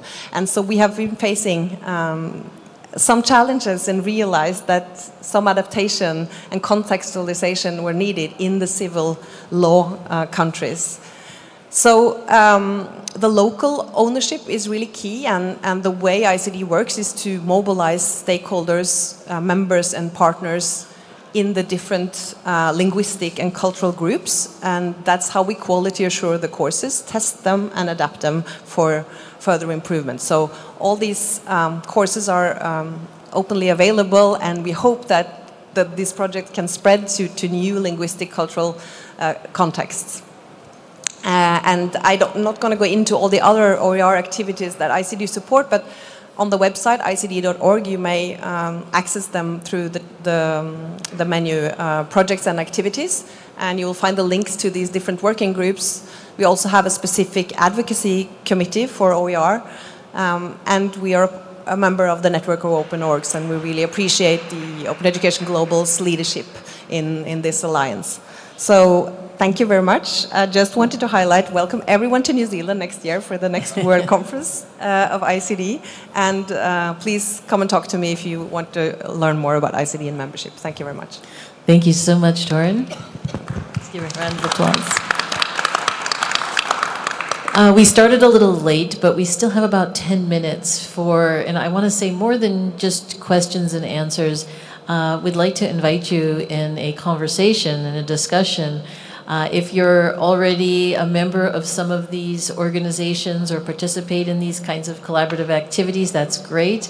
Maybe you want to give some other examples. If you're new to some of these networks of networks, then you have questions for us, please ask. I think what we've really seen from hearing this whole panel, and thank you very much, everybody, is that we are really stronger together. And we can make use of the affordances of OER when we really work collaboratively. And at the same time, there's challenges. We heard a great panel earlier around AI and some of the issues. Well, we're going to have to respond collectively. And so I think that's a really important piece here that I'd like to make. The point that I want to make is that if we are all just addressing these one-on-one or country by country or project by project, we're not going to be able to do this successfully. And if we really believe that education is a human right and that universal access to knowledge is the basic premise, then we really need to work collectively. And working in networks of organizations is really important. So I want to just open up the floor if there are any questions that you have, or there's just considerations that you think that we should be discussing as a group. And I think there's microphones around, right? So please raise your hand if you have any comments. I see a comment, I think, right here. Thank you. Yeah, thank you very much. I couldn't agree more that we need to work together, especially regarding upskilling of teachers, upskilling of citizens. So what is your opinion? What is the best organization to be in charge to coordinate those efforts? Because, you know, should I go to the Dynamic Coalition? Should I go to Open Ed? What's the best place? I'm going to let my colleagues answer that.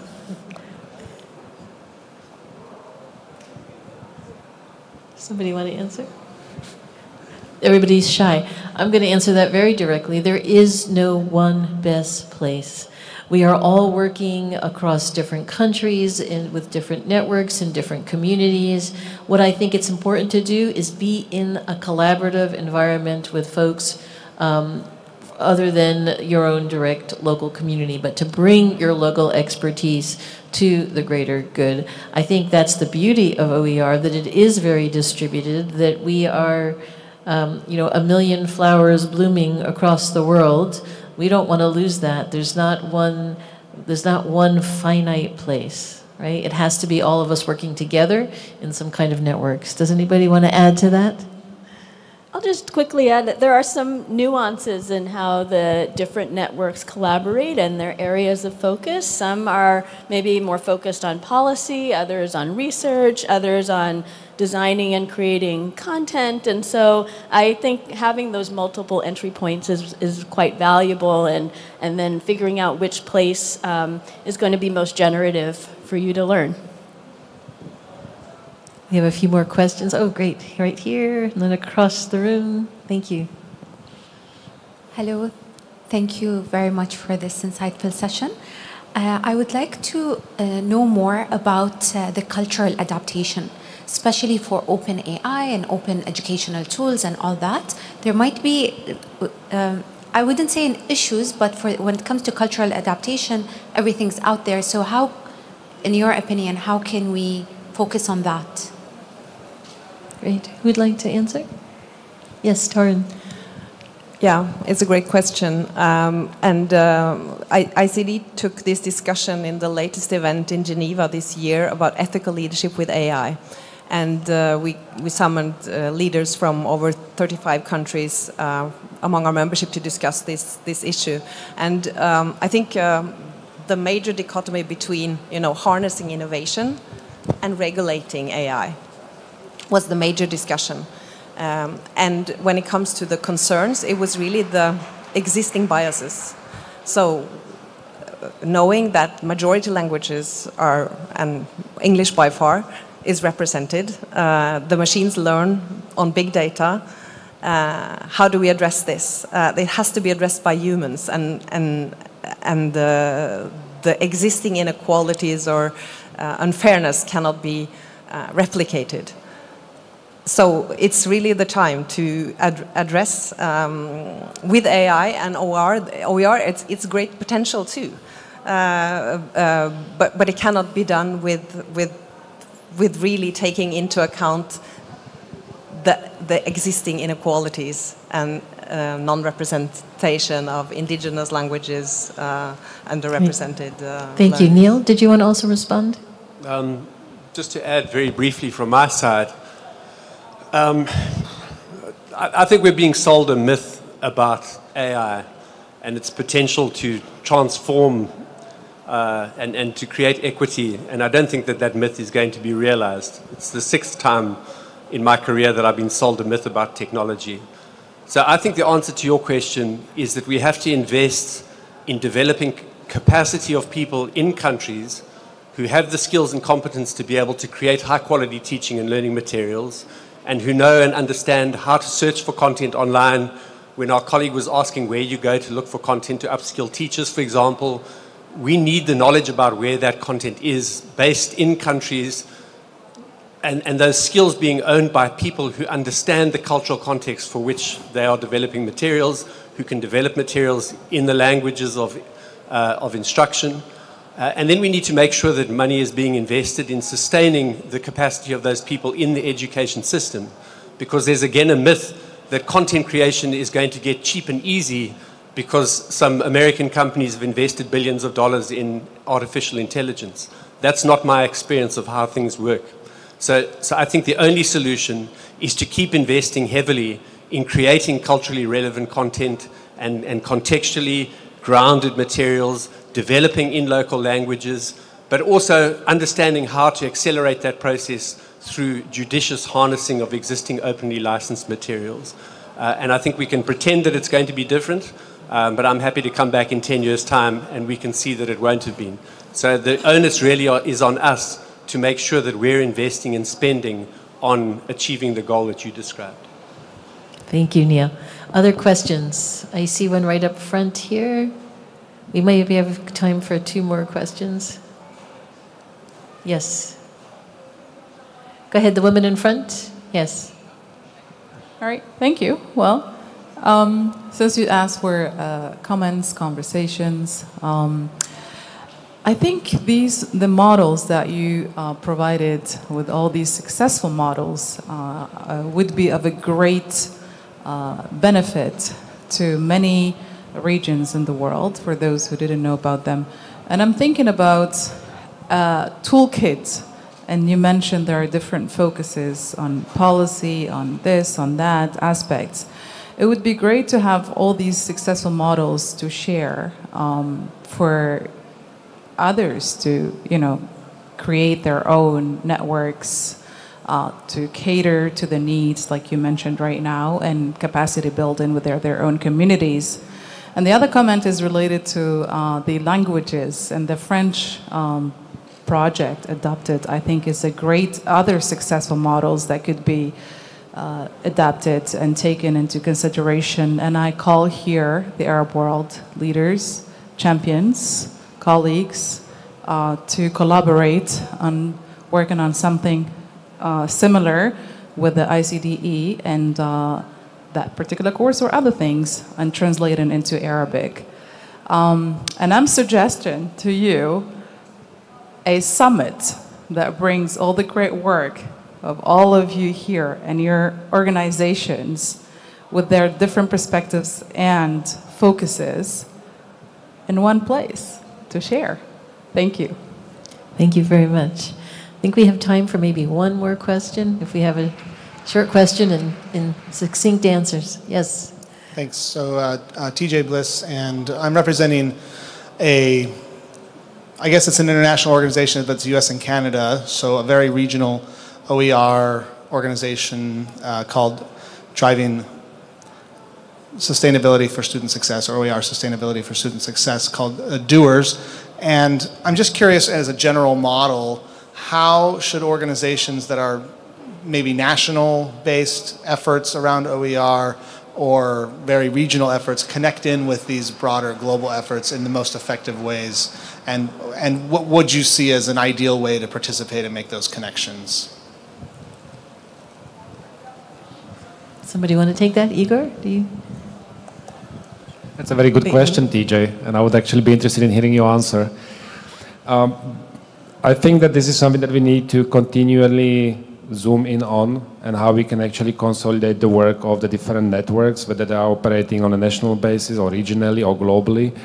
I think it somehow ties into the comment of the gentleman previously as well. Like, so there are all these different networks. So like, where do I go if I need support with this or that or the other? I think yes. So like, having that kind of portal information about what networks exist, what do they focus on, is probably really important. But also, just as networks, this is something really important, I think, for all of us to think about, is how do we coordinate, how do we exchange knowledge and information to ensure that we actually amplify and support our sort of existing activities and do not end up duplicating efforts unnecessarily. So that's important as well. And just on the role of the collaborations, I think that's something that has not been really talked about here all that much, but because this is specifically focusing on open educational resources and open education. But as we are talking about collaborations within and across different networks, let's keep in mind other domains of openness as well, open knowledge systems, when you are talking about open science, open access, open research, open data, open software, hardware, and the like. This is also incredibly important because we also, all of these organizations, we have got similar value systems and often similar goals. And so together we can really do more than in isolation. And so let's try to explore some collaboration strategies, not just within the movement, within the open educational resources movement, open education movement, but also across different domains of openness. Great, thank you. And I think that's a terrific closing comment. I'd like to thank the panel here for their time. Thank you. And for the amazing work that you're doing across the globe. So thank you, and if you don't know these people or you haven't been part of them, please come talk to us now or throughout the rest of today. Thank you.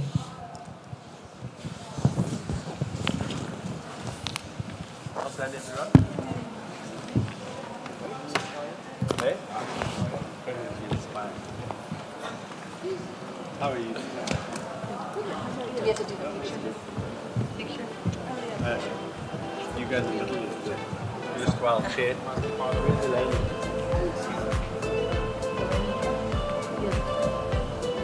We're missing one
Hello, everybody.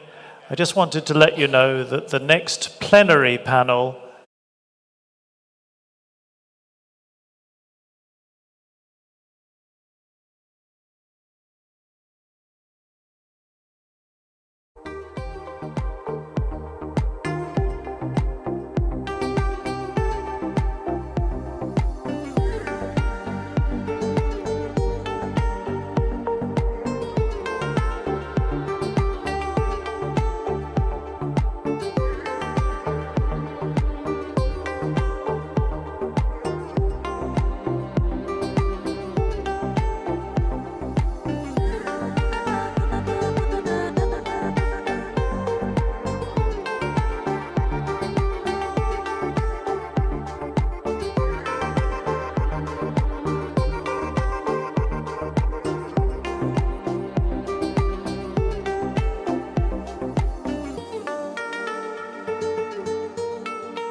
Okay, everybody, we are ready to begin the next panel, so if you would please come into the main hall.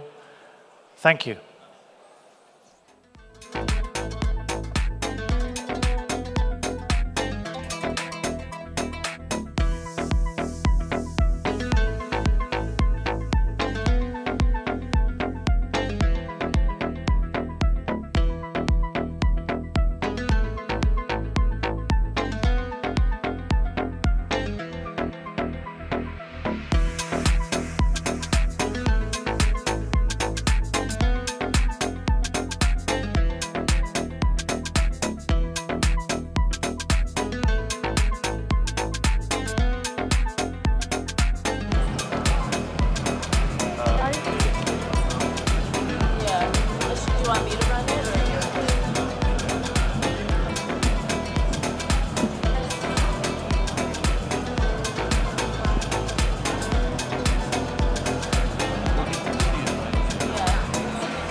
Okay, everybody, I think we're going to get started because we're keen to get back on track.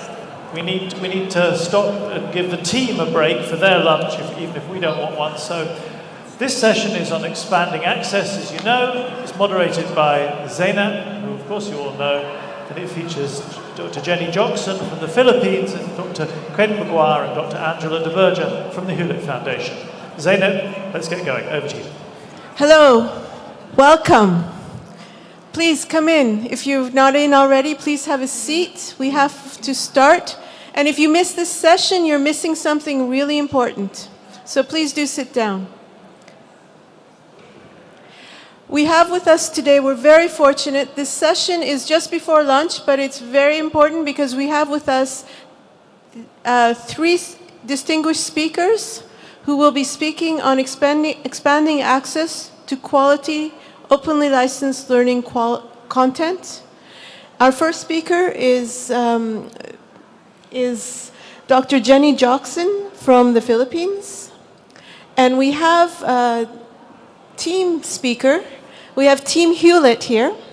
I think most of you know our colleagues from the Hewlett Foundation, Dr. Kent Maguire and Dr. Angela de Berger.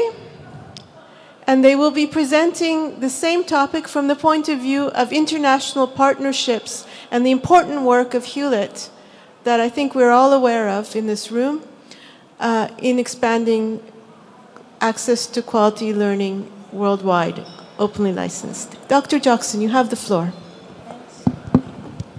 Thank you. Good afternoon, everyone. Mabuhay from the Philippines. I'm Jenny and I represent a council called the Teacher Education Council, and the space that I work in is actually a trigger of a national direction. It's to support the initial teacher preparation, that space, linked to the in-service teacher education, and everything about teachers, supporting them through professional standards, ensuring that their professional development is linked towards one goal, their career progression. And so I report to 5 principles of varied government agencies, but critical to teacher education. The context of which I am to speak today and share details with you is on a national direction to expand access. And I think that's a critical component to talk about, given that really where my country is still trying to expand and expand access. The other big word on the panel title is on quality open content. The context of quality is something that is still in the works. There is a grand framework towards that, but I'd like to really share on access, given time. As with most things in my country, wherever there is innovations on the area of education and the academy, we sort of like be one of the top 10 in the line. You know? We always want to be able to deliver to the country. But given the varied and massive challenges that we do have, say, for example, in the OER space, we do have a draft national policy that has been sitting there since forever. So you could count the number of years that you've been looking at OER, and that's the number of years we have a national policy in its draft form. And one of the major challenges that we are looking at is because the education system in the country is operated on three major groups: one for basic education, one for higher education, and one for technical professional education. So putting three big agencies together and agree on words, commas, and dot points are always tricky. But my job is to find a sweet space and sweet spot where I could move forward with the work despite challenges in the national goal. And that is to be able to link to the right groups. And I'm not sure if she's around, but Dr. Bandilaria from the University of the Philippines Open University is one of the right persons to deal with, and they are essentially protecting the OER space in the country. In the draft guiding principle of the country, we have major guiding principles. And there are 3 points that we have not pushed forward. One is capacity building. We are composed of 7,107 islands. That depends if it is a high tide or a low tide. The number would change. And you could imagine the challenge of capacitating our faculty, our teachers. And I'm only talking about the basic education. I'm not even talking about the teacher educators in the higher education or our faculty in the teacher education institutions. There is also that context of incentivizing innovation. We've not gone there because some of our concerns include not yet access to OERs, but access to technology, access to internet. Some of our islands do not have electricity, and so it's no wonder they could not have access to any of these education resources. But to move forward, again, my space is to find that spot. And that spot to move forward is to expand access through a dedicated space, and that is through teacher education institutions.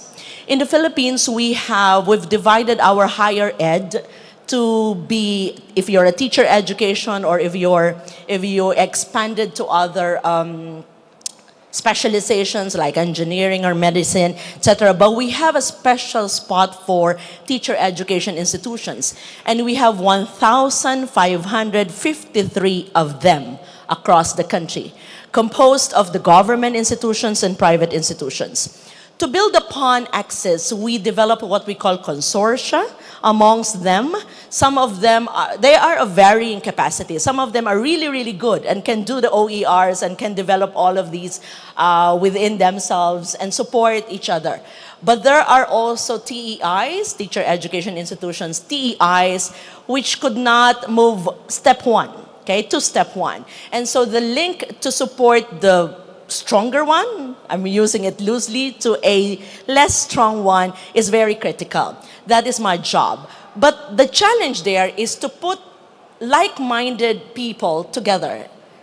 You don't build a consortia. You have to find a good way to build on their friendship and their liking of each other. That is a challenge you wouldn't believe. The sustainable aspect of linking into teacher education is so that we can support our initial teacher preparation. So those who are in the pre-service are supported in the use of technology and moving extremely well on the OERs, and putting it in the context and the consciousness of our pre-service teachers, so that when they become teachers, they are at least aware of these possibilities. even if they go to a basic education where access to technology might be a challenge. There is internet, but not always supportive, not always clear or strong, but at least they are aware. The other component of this access, expanding access, is the context that our teacher education links to the in-service. And so I link to an academy, we called it an academy in the basic education, where a continuous growth amongst our teachers supporting the professional development is linked on the use of OERs. Finally, on the aspect of this space on pathways, is the idea of pathways. We are in the initial steps on linking the use of technology, all of these components, including the OER, to support our teachers' professional development. Because of the sheer number of our teachers, we're now rounding up to, I think, 900,000 across the country in the basic education. We need to be able to capitalize on these education resources. So everything that the rest of the specialists and experts who talked since yesterday, talking about these things available online and the support that you can give to us, please put the Philippines in your maps and do support us, as we need to find varied pathways to be able to support our teachers, even if they could not come to Manila, which is the capital. Finally, on the context of the teachers being that sweet spot where we could move forward despite national challenges, we're banking on the communities of practice that the teacher agency can support, that when they are trained and led to a good pathway or a clear pathway or a clear direction, they could decide on amongst themselves. That's teacher agency leading to communities of practice. And OER certainly is a good dimension towards that. So expanding access in the Philippines is really just bridging and pushing along the different ways that we could link to our teachers academically, including the pre-service, even if they're not part of the profession yet, and most especially those who are already in the profession. Thank you very much. Thank you very much, Dr. Jackson. Thank you for this very brief but concise and exact presentation on the architecture and the DNA of your system. Thank you. Now I have the pleasure to give the floor to our colleagues from Hewlett. Dr. Kent McGuire, Dr. DeBarge, please go ahead. Thank you very, very much. I can't tell you how much I appreciate being here. We get to see so many of our grantees, which is a good thing to do. For me, at least, I get to see UNESCO's work up close, and that's great. I'm getting a needed break from political news in the U.S. I'd like to stay in Dubai another week if I could, but I need to stay married, so I'm going to have to leave. But I really appreciate the chance.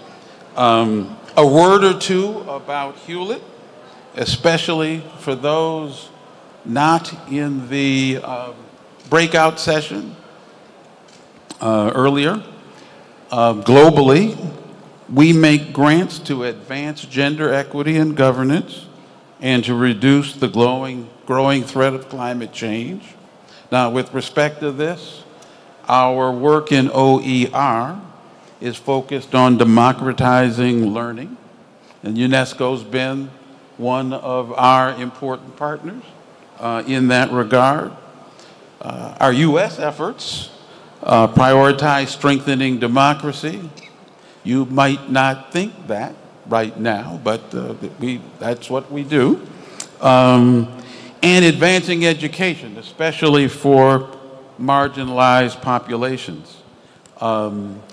Now, as has been mentioned, Hewlett's nearly a quarter of a century into its journey to see OER and by extension open education become normative around the world. With regard to access, our work has focused largely on international cooperation on 3 fronts. One, maybe I should move this. Can't you hear me? Yeah. One has been to helping establish and evolve the legal and technical infrastructure for OER.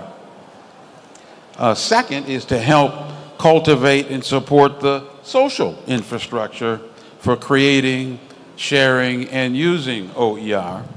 And then, of course, private foundations like to see things scale. And so we've spent time and money creating and scaling tools and practices for the use of OER. Now, if you asked us what we've hoped for in that regard, access and equity is at the top of the list, bringing the cost of resources down, increasing quality, customization and flexibility, and of course, collaboration and community. But we're in the idea business. That's what philanthropy does. And we're just one modestly sized foundation in the US.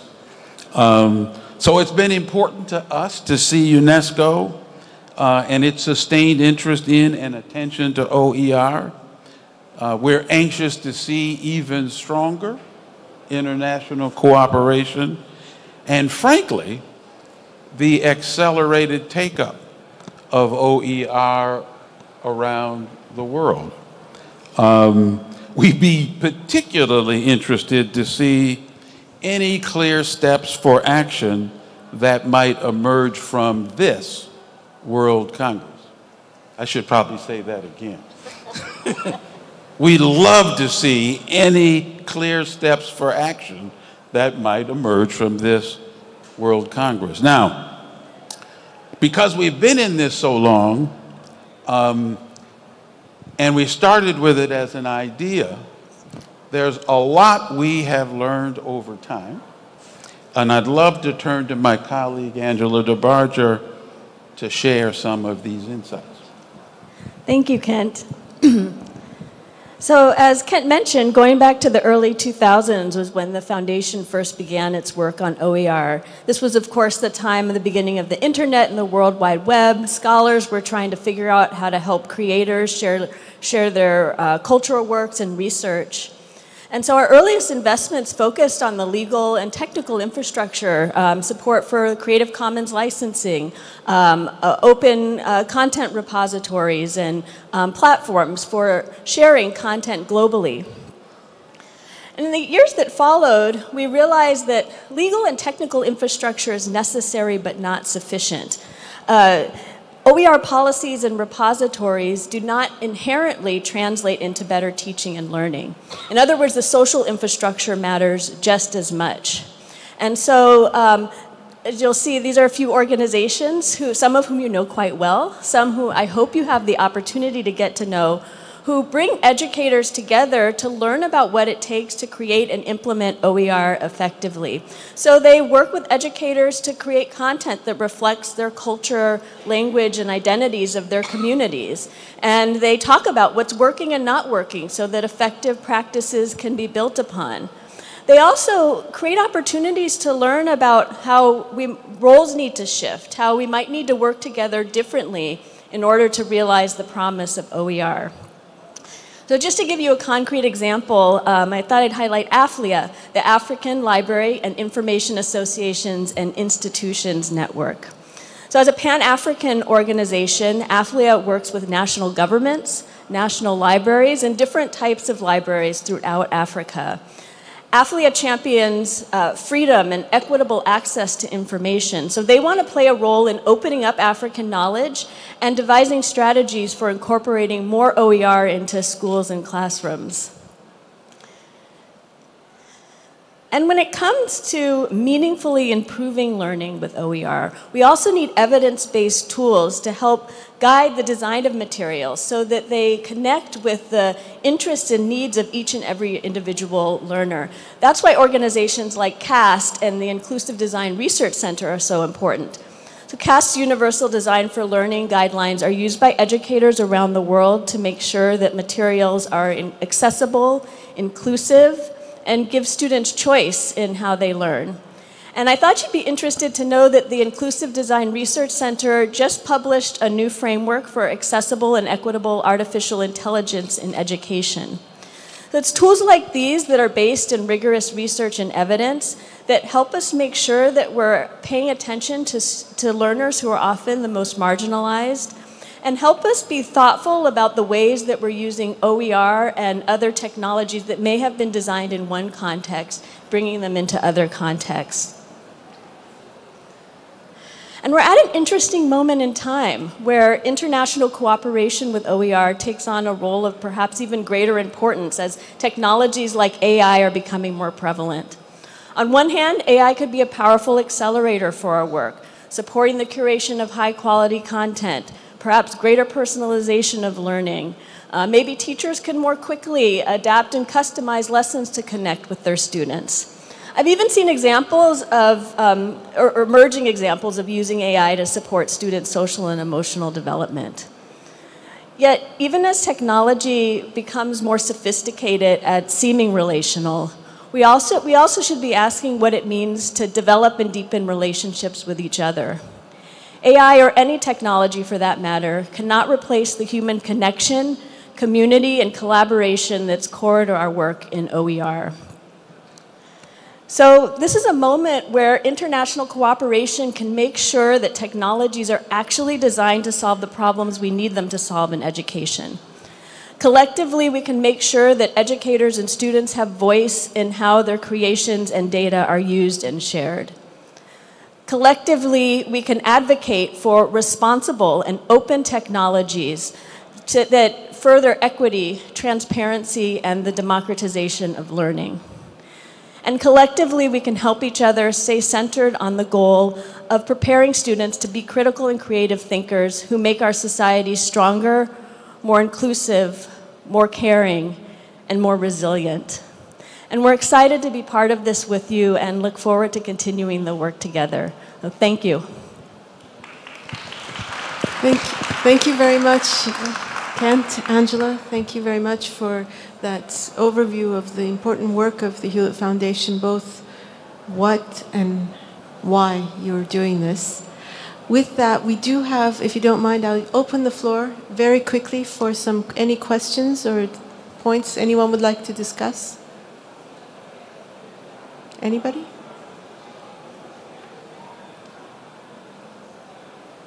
Nothing? Are you sure? This is your one chance. Yes, there's a lady. Okay. Thank you very much. I am Nkem Osiwe. I work for AFLIA, and I want to affirm what Angela said. You know, the involvement of this foundation with AFLIA has given us, like, the impetus, has given us more strength, more passion, more push to see how can we not just make the African Library Network get into OER firmly and deeply, but also to see how can we bring in other people, other stakeholders to join us in this journey. So this is not a question, this is just an affirmation. Thank you very much.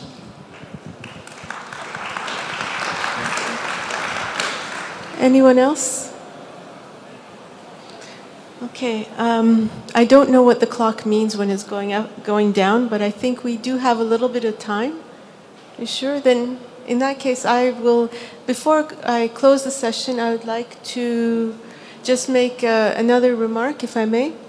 I think I don't think that any of us would be sitting in this room right now if it wasn't for the Hewlett Foundation, because there would be no OER. Someone would have had a great idea perhaps in 2002 one day in MIT, and they would have decided to open up their collections, and then something else would have happened, and that was that. But thanks to the support of the Hewlett Foundation since the beginning, this idea was given the capacity to grow and to become part of our discussion and part of the discussion of 194 UNESCO member states. If you like, it's become part of the vocabulary, the global vocabulary, and it's part of everyone's reflexes and actions when they talk about education, whether to some degree or not. And there is growing interest. This is the 3rd World OER Congress, and from the first to this one, the number and the interest and the variety and the intensity and the diversity of actions that are going on has been exponential. And it's thanks to the support of the Hewlett Foundation for that. Can I react to that? Yes. I mean, well, first of all, I think we ought to acknowledge T.J. Bliss, who was at Hewlett leading up to and involved in all the work that gave rise to the recommendation in 2019. They probably all know him, but you know, he deserves a lot of thanks and gratitude for the leadership he exercised. Thank you. Thank you. So that's the first thing I think it's important to do. I think the second thing I would say is that philanthropy, yeah, we work at the level of ideas, but then we look for things to grab hold of. And we look for people and institutions to work with. Because ultimately we live vicariously through the organizations that we support. So, you know, would it be for Hewlett? I think what we managed to do was tap in to a genuine interest in opening up access to educational resources and content of all kind. And then we put some resources behind it, and we learn along the way. And we ourselves went through several iterations to get to this point. I was, you know, thrilled to hear the stories over the last day and a half in so many of the member nations about how the definition has taken hold, the kinds of plans that people have surfaced and are executing against. And I just know the world that we're in requires that we do more. And, you know, we'll try to be here to help, you know, with that. But I think it's a big deal that this Congress happened when it did. And Zeynep, I just hope you'll find the wherewithal to keep us organized and to make progress, as I said, at an accelerated rate over the next 3, 5 to 7 years, because I think that's what's needed. Thank you, Kent. I think we can drop back on a mathematics for certainty. The thing with exponential is that it grows exponentially too. So it's not going to be one person, it's not going to be one organization, it's going to be everybody working together to move it forward. And I just wanted to conclude the conclusion. I think there's a link that needs to be explicitly said between the important work of the Hewlett Foundation and the work of the Philippines and the work at the national level. Because in fact, if UNESCO was able to work with the Philippines, it's thanks to the Hewlett Foundation. If we were able to share experiences between teachers, it's with the Hewlett Foundation's support. And it's also the work of the national authorities there's an interest that was there. And then UNESCO came, they went, but the work continues. And it's not about what UNESCO is doing, it's about what the country needs in order to meet its own objectives, which is this is the point of all our work.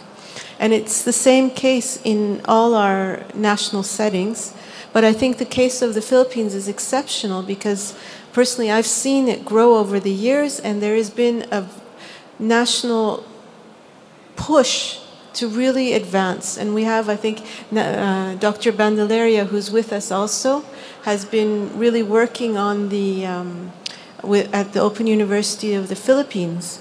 And I understand that it was thanks to this work that during, well, not thanks to this work, but to some degree it was of value during COVID, that things were able to move forward well. So with that, I just, I think we're all tired. It's been a long morning, but this is a great honor to be able to chair such an important session. And thank you all. Just to give you some indications of the next things to come, we have lunch here, and it's a long lunch. It's until 2:15, though it's no longer what it was supposed to be, but it will end at 2:15. We need to come back here. We have another session that is very exciting, and we will be having a number of exciting speakers in the afternoon. Then there will be report backs from these workshops, from the breakout rooms, all 15 sessions, 60 plus presentations over 3 hours. And then we have we have another coffee break, and we have I think the adoption of the outcome document, hopefully, and the conclusion. But please stay with us and come back at 2:15 and have a wonderful lunch. Thank you and thank you very much to the panel, to the esteemed panel. Thank you.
lunch.